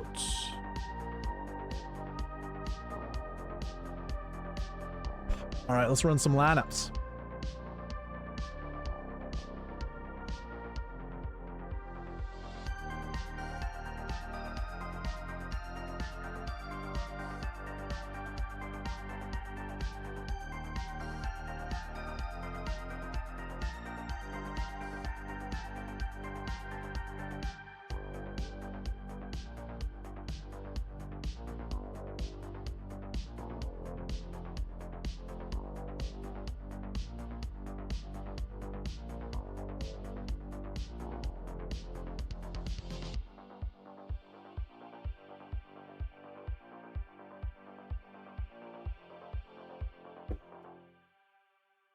All right, first lineup is Siwoo, Spieth, Brennan, Roy, Eckroat, and Horschel. I love that lineup. It's a good lineup. Siwoo, Jordo, Grazerman, Eckroat, Finau, and Kanaya. I actually like Takumi. Go for it. Siwoo, Spieth, Bezadenhout, Hoey, Eckroat, and Nakajima. Kita Nakajima. I don't hate that one either, man. Kita, he's a decent player. Siwoo, Spieth, Thorbjornsen, 999. Eckroat, John Perry. I do like John Perry. Luke Clanton, though. If you want Luke Clanton, go for it. I don't think that's what I like. Siwoo, Jordan Spieth, Tom Kim, Blades Brown, Eckroat, and Steven Fisk. Hey, not a huge fan of Tom Kim, but he does live in Texas. Scotty Scheffler is one of his best friends. He had been playing decent golf leading into this week. Decent-ish, based off of how kind of his progression went so far up and then he fell so hard. Now he's kind of barely climbing back up. This could be good. It could be good. If you want to take a risk on Tom Kim, not bad. Last lineup has Gordon Sargent in it. Okay, if you're doing all bombers, and by the way, I didn't even put any weights on this to have more bombers in these lineups, but if you like this lineup, go for it, because it's got Siwoo Kim, Spieth, Pearson Cootie, Eckroat, Dumont DeChazar, and Gordon Sargent. Not terrible. I don't know how much I want that, but you put a AJ Ewert in a lineup, I'm okay with that. That one with Wyndham Clark, I think is going to be fine, and I think you're gonna be just different enough.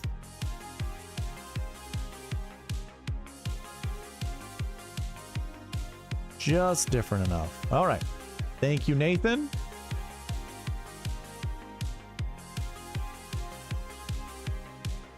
Brooks, Pendrith, Small Hands, Tom Kim, and Rico Hoey. Brooks, Pendrith, Small Hands, and Rico. Rico! Oh, that's okay. You're going with the AM, kind of the AM group there. And oh boy, we kind of already broke the optimizer. We got one right here. Did you pick? Ooh, the AMs are just dominating. It feels like there's so many more AMs than PMs. That can't be that can't be true though, right?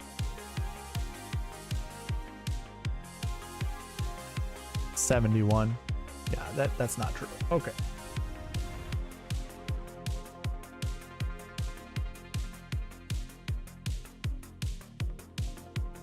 Well, here's one lineup, and I think it's all because of the last year ones.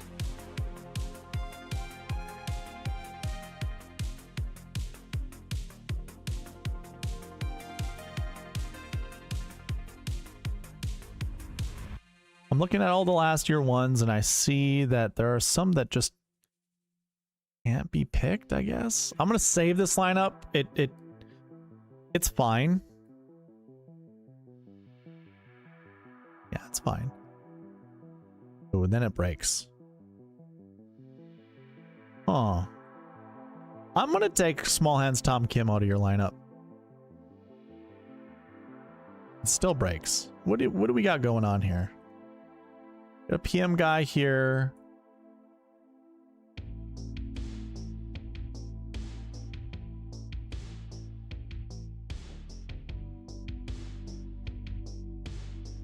Are we selecting too many?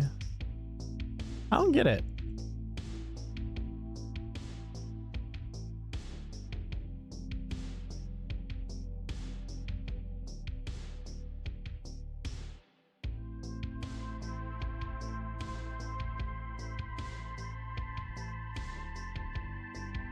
All right. So removing Tom Kim didn't help. Can you remove Rico. I don't even know what would work for you.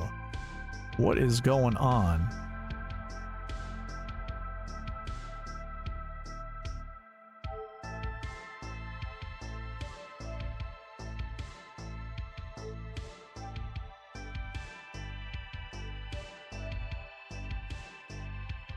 You've got the last week's sixes, the last year's sixes, and Brooks.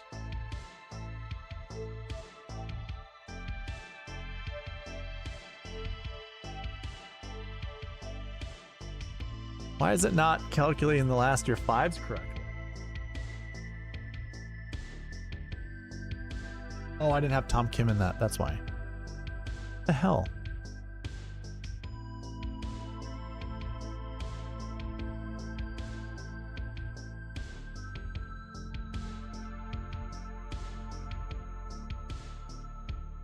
Oh, you know, okay, hold on. Just wait. I can fix this. I can fix this. I think it's because, actually, maybe not. Nope. So Brooks is something that just isn't working out. Course history 3. Do we have too many course history 3s? 1, 2, 3. 3 course history 3s. We could go up to 5. Can't be course history 3s. It's got to be all of these that are marked. So last year's 6s. There's one there. Not one. Not one. Not one. So we got to choose last year's 6s. Which there are plenty of. Dude, what the hell?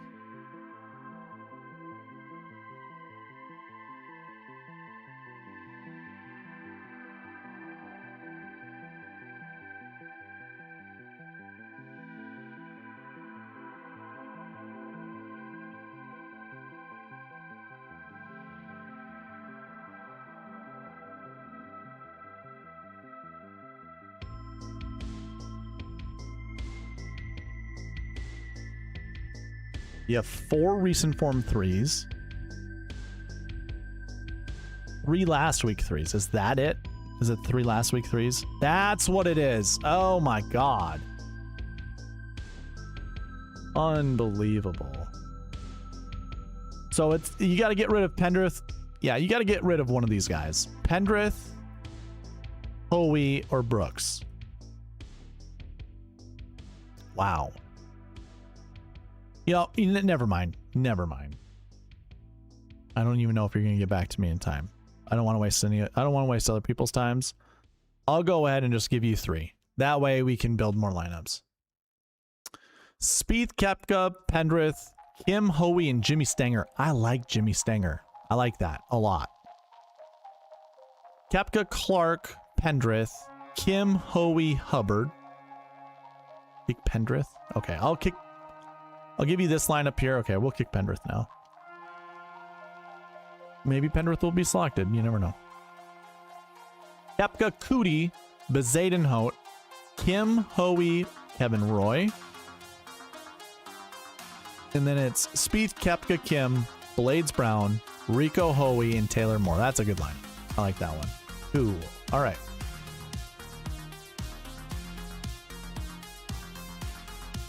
Thank you, Ryan. Moving on. Eric, Cole, and Schmidt. Matty Schmid.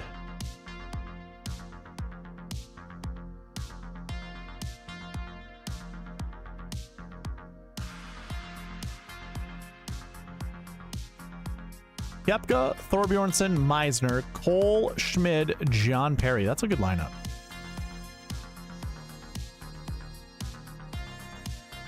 Jordo, Keith Mitchell, Eric Cole, Brennan Schmid, Taylor Moore. I like that. Koepka, Thorbjornsen, Rasmus Højgaard, Eric Cole, Schmid, and Higo. Koepka, Thorbjornsen, Bezadenhout, Eric Cole, Schmid, and Patrick Rogers. Not bad. Koepka, Mitchell, Cole, Brennan Schmid, Bo Hosler. Texas boy in Texas. We're going to skip that one for now. But that's okay. You go with Mark Hubbard, who just lost a tournament to Brad Snedeker. That's fine.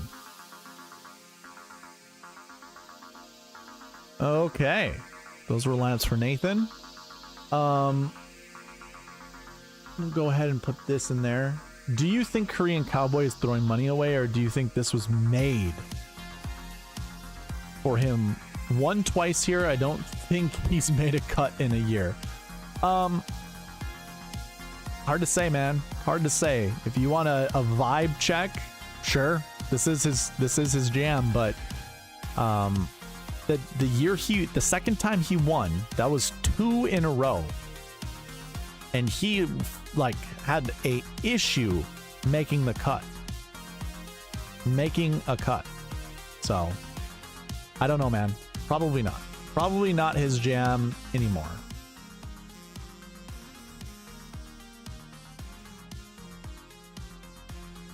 Scotty and Hoagie. There's Hoagie. Here we go, Mr. Charlotte Carden. Haven't done this for you in a while. Scheffler, Perry, you. Hoagie, Kuchar, Grillo. Hey, that ain't bad. Scheffler, Roy, Carson Young, Hoagie, Horschel, Crystal Lamprecht. If you want a bomber, there you go, man. Sure, let's just put him in the lineup because you never know. You never know. Scheffler, DeMont DeChazar, Chris Kirk. I love that. Carson Young, Hoagie, and Davis Riley. Sure. You know what I'm going to do? I don't really care for Adrian Sadier, but I'm going to move the 7Ks down to 3. I don't want more than 3 7Ks. Scheffler, Dumont, DeChazar, Kirk, Hoagie, Jesper Svensson, yeah. And then Chandler Phillips. Love that. Scheffler, Bezzy, so 10, 8, 7, 6, 6, 6. So Scheffler, Bezadenhout, Hoagie, David Skins. I don't even love it. I hate that lineup. That's disgusting. Not doing that one either. Bezzy, you can go away, man. I do not want Bezadenhout. If you do, more power for you, but I'm going to say nay. Oh, hey. If you want to take a risk on a golfer that has just had no form, but has won on tour before, Cameron Davis is a decent choice. You got to deal with Ben Coles and Vince Whaley, though.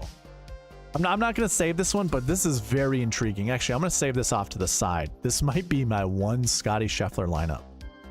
Maybe not. There's probably better Scheffler lineups we can build, but that one's fine. Bo Show. You give me Bo Show? Hell yeah. Actually, this one's fine. Brennan, Bo Show, Hoagie, Damon, and Peterson. Sure. Peterson, he can get hot. Paul Peterson can get hot. Yeah, give me Zach Boshow, though, for sure. Boshow. Yeah, I don't care for David Skins. All right, Mr. Harden. Chandler, the mustache man. Absolutely. Maybe it's fate. Maybe it's fate that Cam Davis is in your lineup.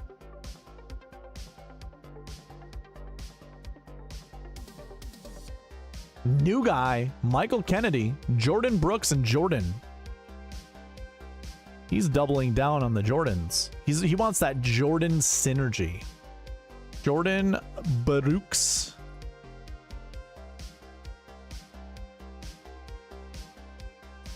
Where's Mr. J.L. Smith? He's up here somewhere.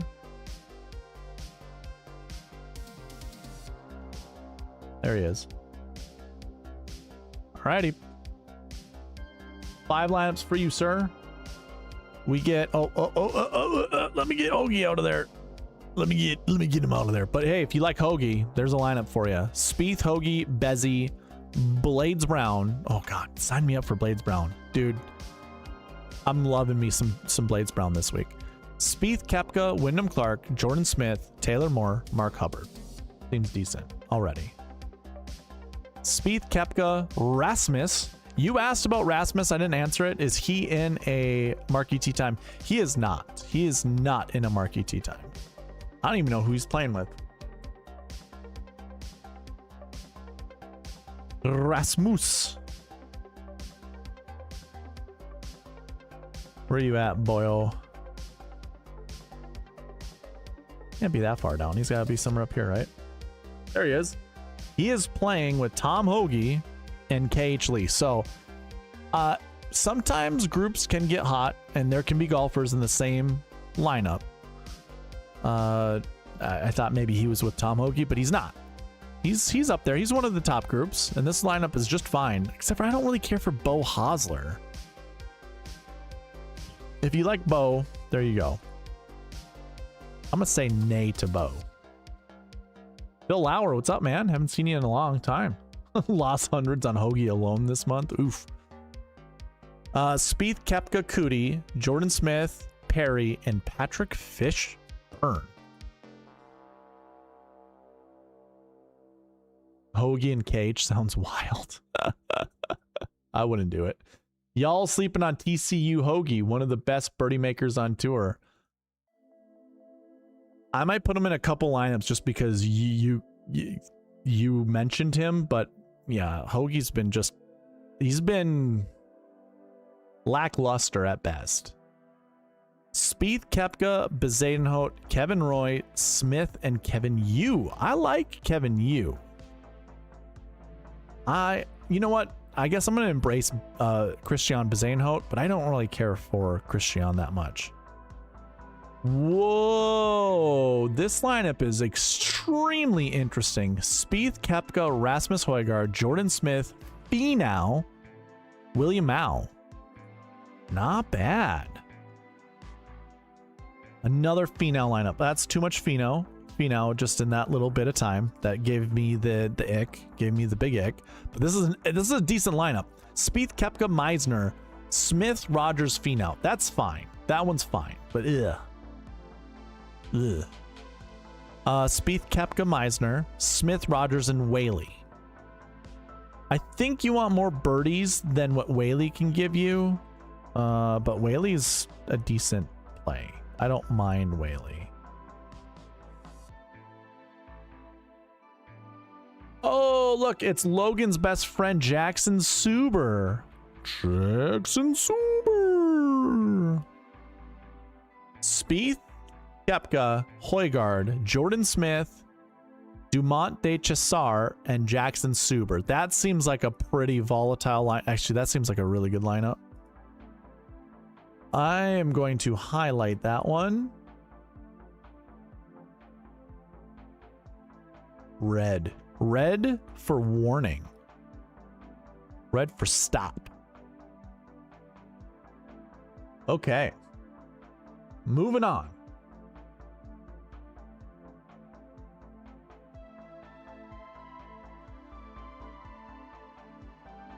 Pat Jennings. Pat Jennings wants Rio, Brennan, and Hodges. Rio, Brennan, and Hodges. Rio. Brennan.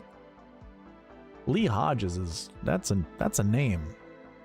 Hodges. There he is. $7,300. First lineup. Spieth, Hisatsune, Bezuidenhout, Brennan, Hodges, and Finau. That's like the Hall of Fame weird name list right there. Siwoo Kim, Hisatsune, Meisner, Brennan, Hodges, and Horschel. Oh my god, do we have the three hoes? Ooh, almost. You got Horschel, Hodges, and Hisatsune. That's close. I like that lineup a lot. That's another one I'm gonna highlight. That one I like. This one I'm actually gonna make green. Green's a little safer than red. I like it. I like it. Siwoo, Hisatsune, Brennan, Blades Brown, Patrick Rogers, and Hodges. Yep, sign me up. Siwoo, Hisatsune, Brennan, Blades Brown, Rogers, and Hodges. What? Didn't we just build that one? That we did. We did build that one already. So we're going to kick out Rogers. Try it again. Siwoo Rio. Torbjornsson. Is that a lot of Siwoo Rio already? That's okay. Well, one more. I don't really care for Luke Len. Let's move on. Siwoo Rio, Michael Brennan, Blades Brown, Gim, and Hodges. Sure. I don't mind that one. We're going to kick out Siwoo on this one and try someone else. Brooks Koepka, Isatsne Brennan, Blades Brown, Roy, and Hodges. That one's pretty solid too. Me likey long time. Cool. Alrighty. That was Pat Jennings. Reading shots, message, most important stat this week is birdie or better percentage. Sure. All right, Kevin Roy, Rico Hoey, and John Perry. Good nights coming in here and just being weird with his selections. Not even any elite golfers. He just wants his fillers. He's giving me a bunch of his fillers and letting the optimizer select the other three. Hoey, Perry, Roy. John Perry. Kevin Roy. Hell. Rico Hoey. Johnny Perry, where you at, man? There he is. Yeah, he's given me his middle. His last three. So the optimizer needs to pick out his first three. And you get Mitchell, Cootie, Thorbjornsson. Love it. That is different beyond different. Mitchell, Cootie, Thorbjornsson. Okay, we already did that. So let's pick someone out. Thorbjornsson. Try it again. Brooks, Rasmus, Wyndham, Hoey, Roy, Perry. Love it. Love it. Spieth, Koepka, Cole, Hoey, Roy, Perry. I like that one too.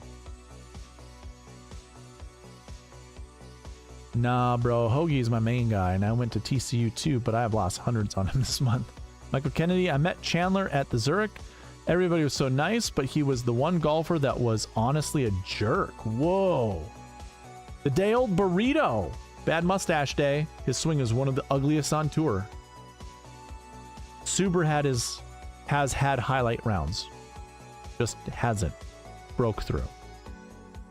Chandler from my wife's small hometown, so I root for him. He does well at Birdie Fest, by the way. Good to know. Roy is elite in Texas. Excuse me. How did you like my Minwoo Lee pick last week? How did he do? I mean, I didn't mind it. Do you think oh, I forgot about the renovations. Good call. Hey, by the way, I forgot to mention this in my whole long rant of Scotty, which kind of defeats the purpose because we're so far away from it now. Do I still have it up or did I delete it? I do not have it up. So, if the score is going to be tougher because of the renovations, obviously last year it was 31 under and they made renovations to make the course tougher. You need a low scoring event and for Scheffler to take like, what's the word I'm looking for? To separate from the pack. If it's hard scoring and everybody is bunched up, there's no way in hell Scheffler pays off his price tag. No way. There's no way. And I've been tooting this guy's horn the whole year, and I've been saying 14.2 he could pay off his price tag, 14.4 he can pay off his price tag. He just hasn't, and it's because of how DraftKings does salaries. This is the other thing I was going to mention too, by the way. I'm going to zoom in a little bit more. Just take a look at the top. Let's just do the top 10 rows. You've got green, green, green, green. That's 4. 4 golfers out of 9. The top 9 golfers, there's 4 that finish inside the top 20. 2024. Let's go salaries. Let's put a filter on this and count up the 10. You get 4 again. 4 that finished inside the top 20. 2023. Highlight down to 10. Oh, hold on. Sorry. Highlight down to 10. You get 1, 2, 3, 4, 5. 5 golfers, and nobody missed the cut. You see that? 9K and above, nobody missed the cut. 2024, 1 guy missed the cut, and that was the most expensive golfer in the slate. 2025, 2 guys missed the cut from the top here. If we look at 2022, and again, we're looking at the most expensive golfers in the field. I'm being consistent with this, highlighting down to row 10.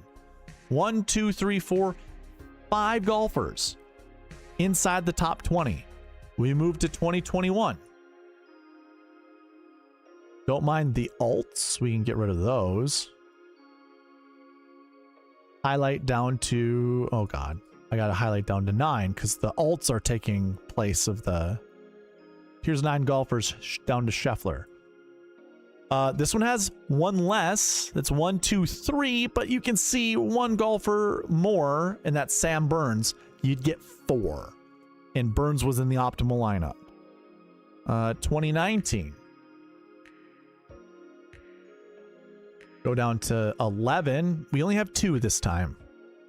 That was a bit of a different year. That last 1 golfer underneath it makes it 3. So 1 year so far you have under your belt that works. Let's see, where's 9? This is 9 right there, Leishman. Counting this, it's 1, 2, 3, 4, 5, and it's cheaper golfers than the most expensive ones. We look at 2017. Get rid of the qualifiers again. Down to 9. Right there. We highlight this. 1, 2, 3, 4, 5, 6, 7 golfers. 7 golfers that are inside the top 20. I mean, I could keep going. This is what we find out. This is what we find out about the top of the salary leaderboard. A lot of them are going to be in contention. A lot of them. The only way Scotty pays off his price tag is by scoring 40 more points, 30 more points. Well, let's put it this way. At least 20 more points than his next nearest competitor. And his next nearest competitor has to be in the 6 or 7K range. And then he's got to beat the next guy by 10 or 20 points from there. Just like he did last year. That's the only way he's going to pay off his price tag. Look at this. Scheffler scored 177 points last year in a birdie fest. The next nearest was 144. The next nearest after that, which would have been his competitor in salary, was 50 points behind Scheffler. That ain't going to happen. That's not going to happen. Then you have a $9,800 golfer here as well. You have a $9,400 golfer that was somewhat up there. You're just not going to have this. This was like a once-in-a-lifetime performance by Scotty at $13,300, not $14,800, $13,300. You guys, I mean, hey, Charlotte Cardin, I know you like Scotty and you're going to go die on that sword. That is totally fine. This would be the week to do it because you're going to be, well, you're not going to be the only guy playing them, but it also means you're probably going to build a lot of the same lineups. You're going to be closer to building the same types of lineups that everyone else is building. Oh, I am so sorry. Good night. My bad. Did we save this one already? Hole, Koepka, Jordo? No, we did not. You get Koepka, Hisatsune, and Bezadenhout. And the last one? Koepka, Cootie, Grazerman, Hoey, Roy, and John Perry. How many Koepkas is that? Can we put a Siwoo lineup in here? Siwoo, Cootie, Grazerman, Hoey, Roy, Perry. Yeah, there you go. I wanted to at least one Siwoo lineup. At least one. Okay.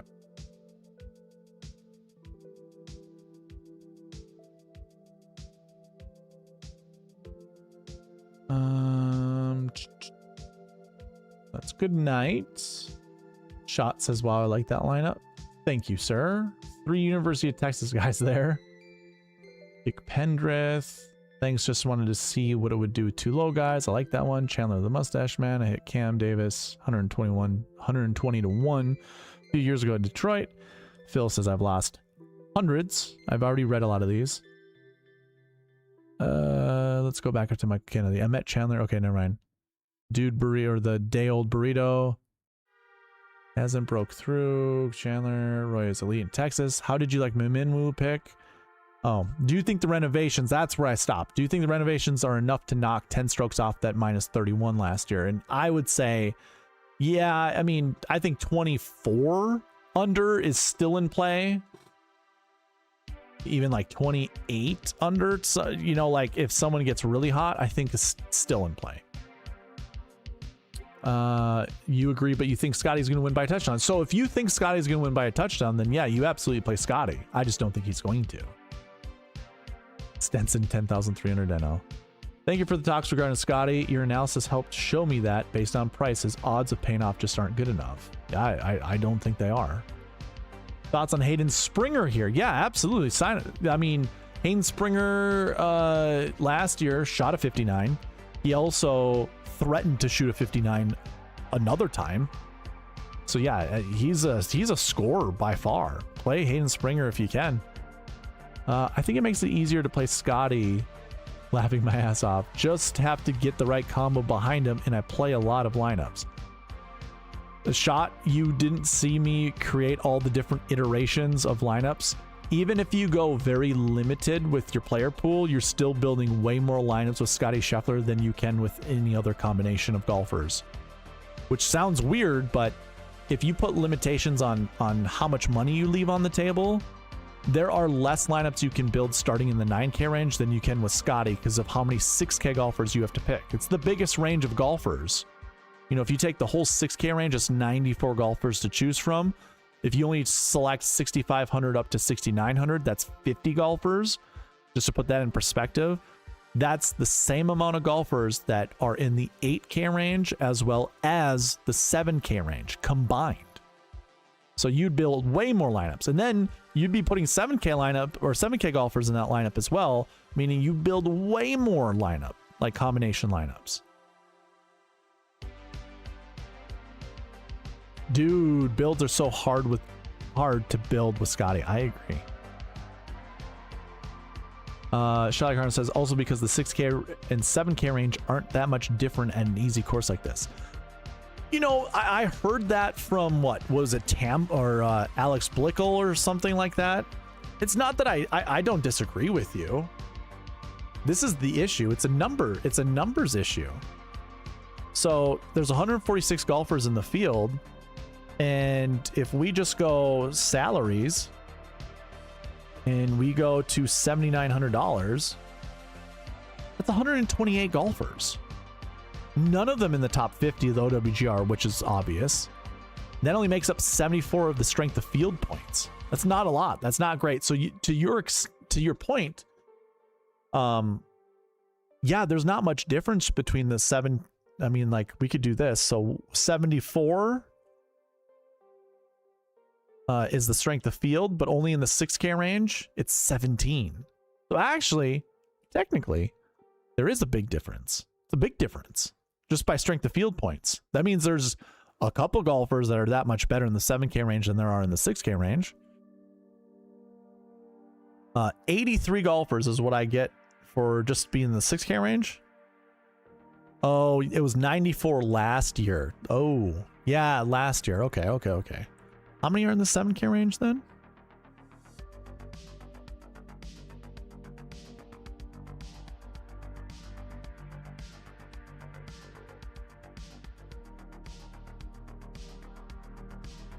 $45. So there's 5 more 7K golfers. Wow. Okay. That's where the 6K golfers went to. That's how DraftKings did their salaries this week. They just took 5 out of the 6K range and they added it to the 7K range because Scottie Scheffler was just that much more expensive. Yeah, to go back to that comment though, that the 7 and the 6K range aren't that much different. I don't disagree with you. It's just now it's a numbers game. You know, you have 83 golfers in the 6K range. Or if you want to do it this way, let's go like this. Let's go salary bucket 5 and 4. This is the 7K range and the high 6K range. That's 83 golfers. 83 quality cheap golfers. You have so many options. How are you going to pick the right ones? How are you going to choose the right ones? Instead of selecting 3 of these golfers, you got to select 5 of them, or at least 4 of them. So you got to pick one more. And when it comes to just overall success of the 7K range and the 6K range, I mean, you got 8% of 7K golfers to finish inside the top 10. You've got 5% of high 6K golfers. You add that up, that's just as good. I mean, it's higher than just the 8K range, but the 8K range alone has just as much success, nearly as much success as both the 7, actually the 7 and both 6s combined. It's only a few percentage points off. And neither one of them touches the 9K range or the 10K range. So again, yeah, put the right combos together, but that is more of a needle in a haystack than putting 9s and 8s together with a couple 7s. You just have a higher percentage that way. If you believe that easy courses brings the field closest together, which I do, that's why I said that. Yeah, but just to like reiterate that type of logic, if it brings the field closer together, would that not also bring Scottie closer to the cheap golfers? I know you say Scottie wins by a touchdown, but he isn't that's, I mean, the stats bear out that he is similar to what he was last year, just strokes gained stat wise, but he doesn't have that it factor right now.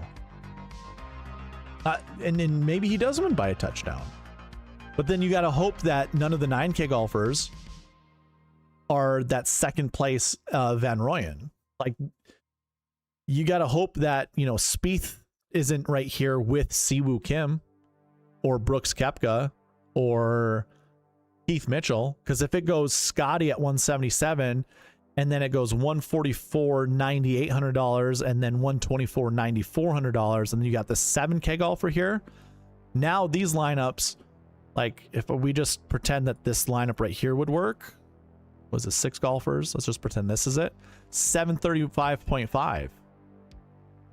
If it was the price tags that would work to make this lineup, you know, 735.5, and your GPP winner scored 751. Okay, well, I guess fuck me, right?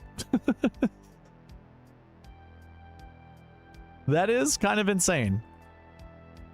It's not, I didn't pick all the expensive golfers.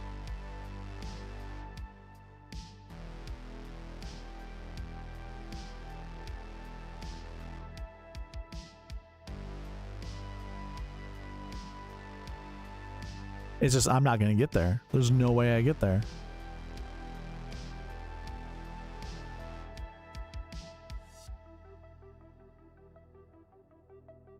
God, he scored that many more points.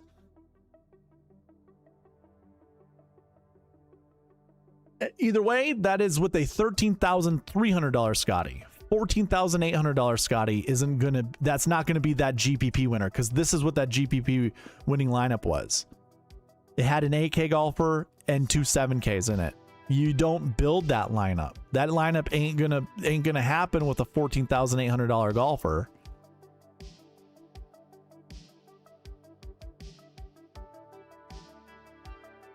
Anyways, we going all in on Malnati. Friends don't let friends draft Peter Malnati. This has been said for the last 5 years. Friends don't let friends draft Peter Malnati. I think we're done building lineups, right? Bill Lauer says builds are so hard with Scotty, also because the 6 and 7 hit. That's where I left off. Thanks. How did you do last week? Are you asking me? Good night. I made my money back last week, so that was great. Not my pig, not my farm, but if that is the stock you find value in, ride with it. I'm going with Springer and Roy combo. Okay. AJ Love, that's a good combo. Yeah, I think the 7K range is a good bit better than the 6K range, says Michael Kennedy. I agree. Roy and Hoey is mine. You believe that easy courses bring the field closer, which I do. That's why I said that. I try not to disrespect 6K golfers. that's right. Don't fall in love with 6K golfers, but don't disrespect them. I see why you would say that, but choosing a couple from the 6K range seems like a higher probability of making mistakes. I agree. No, Scotty the outlier. I'll go in and on Malnati. Nope. Thoughts on Vegas? Johnny Vegas is Johnny Vegas. He's in the 6K range for a reason. Despite having the best ball striking stats last week, that does not mean it's going to happen again this week. He's Johnny Vegas. He can score well, though. Sure. Vegas is my sneaky pick. There you go. Can you see 6K golfers making the top 10? Yeah.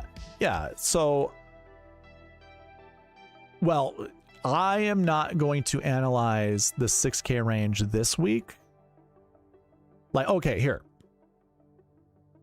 I like Kanaya. There is also a Garrick Higgo revenge arc that you could put in to him having a little bit more motivation. I don't care for Matt Kuchar, but if there was a week that Matt Kuchar could play well, it would be this week. Suber, sure. Grillo, sure. Don't care for Lanche. Fishburne, yes. Jesper, yes. Pontus, yes. Svensson, maybe. No, yes. No. Maybe, no, yes. This is more like a maybe too. Yes.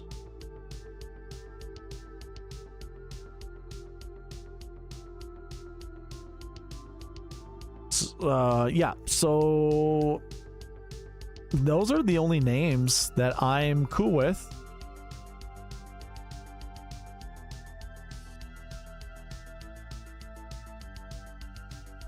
Yeah, that's it, man. That's it. Kita Nakajima, I guess. That's fine. 11. I got 11. Vegas Malnati first and second. I'm not Byron. Byron puts bad juju and hexes on and curses on people. That's not me. That ain't me.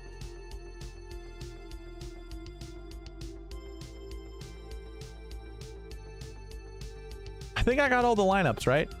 There's nobody else that needs lineups built.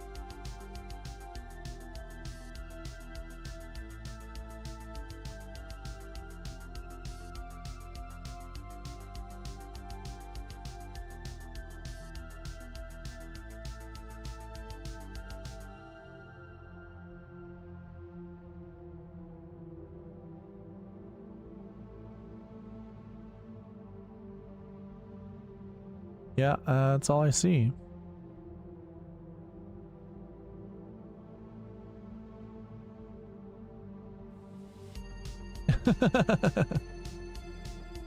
You only pick them on courses like this. Vegas, Malnati, 1-2. No. Just hoping to bring my MLB lineup caches right now. That'd be sweet. Okay. I think, yes. See you tomorrow. We're gonna call it here. Almost 3 hours. That's pretty good. Eric, if you are right, you will have a great week. Scotty projected 55%. Oh my god. Is that real? This actually is a pretty decent what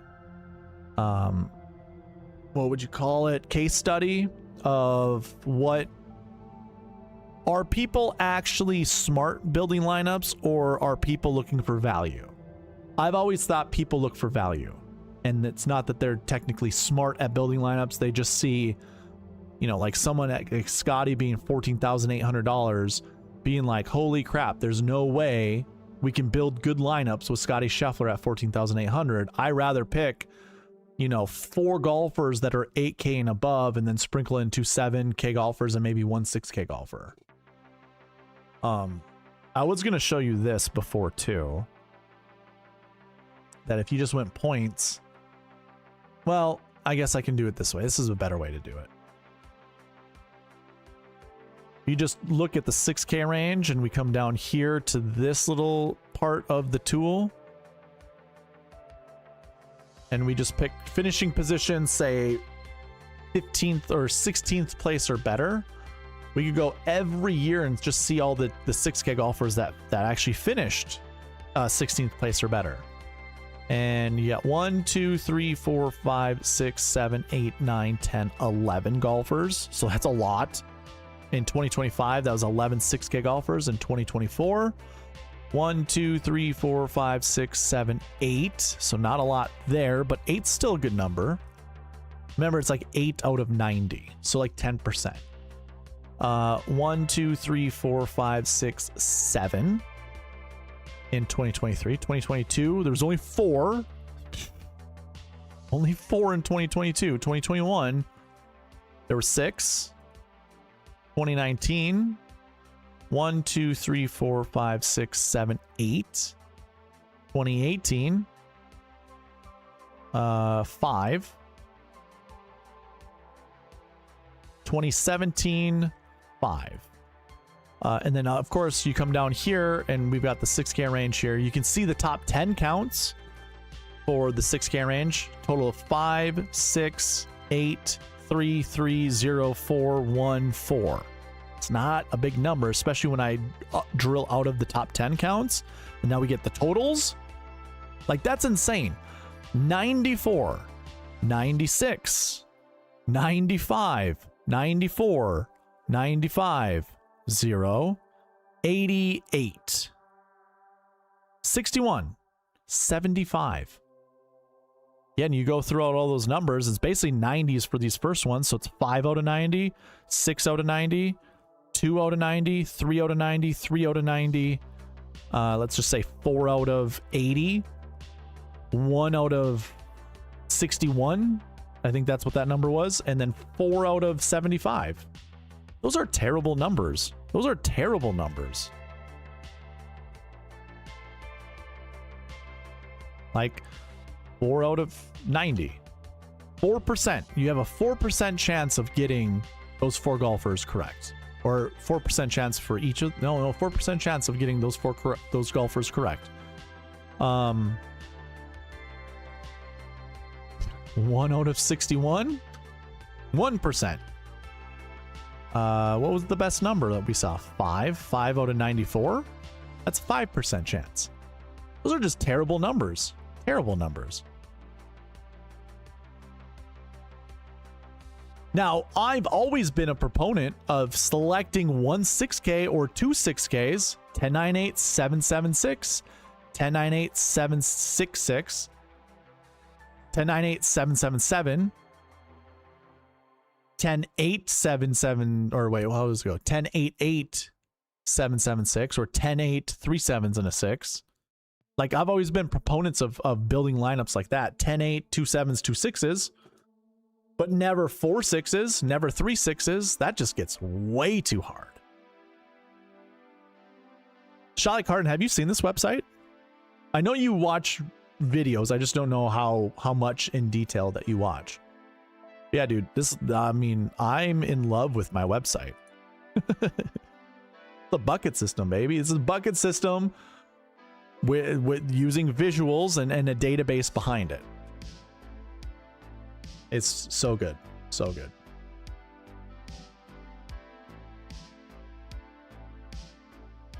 Didn't you have to give a membership away tonight, Eric?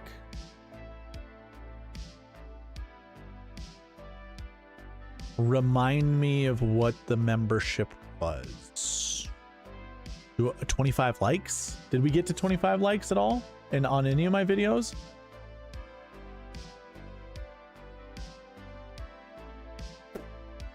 I didn't. Are there 25 likes on this video? I forgot to mention that.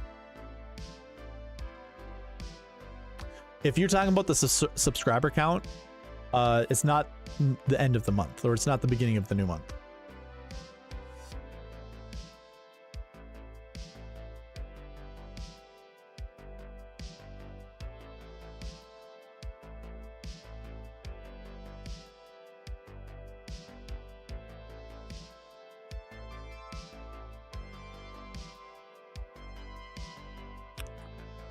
All right, guys.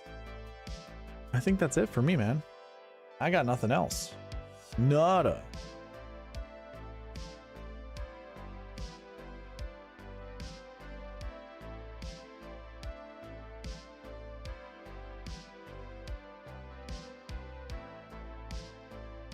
Oh yeah, your sub count.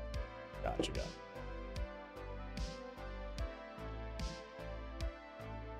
All right, ladies and germs. I'll be live tomorrow for members only. White tier and above. White tier and above. That's it for me. Almost hit the 3-hour mark, but didn't get there. That's all right. I don't really want to do 3-hour videos, especially for like the Byron Nelson, but it's all good. Anyways, thank you all for watching. Please leave a like, subscribe, all that good stuff on your way out. I will see you in the next one.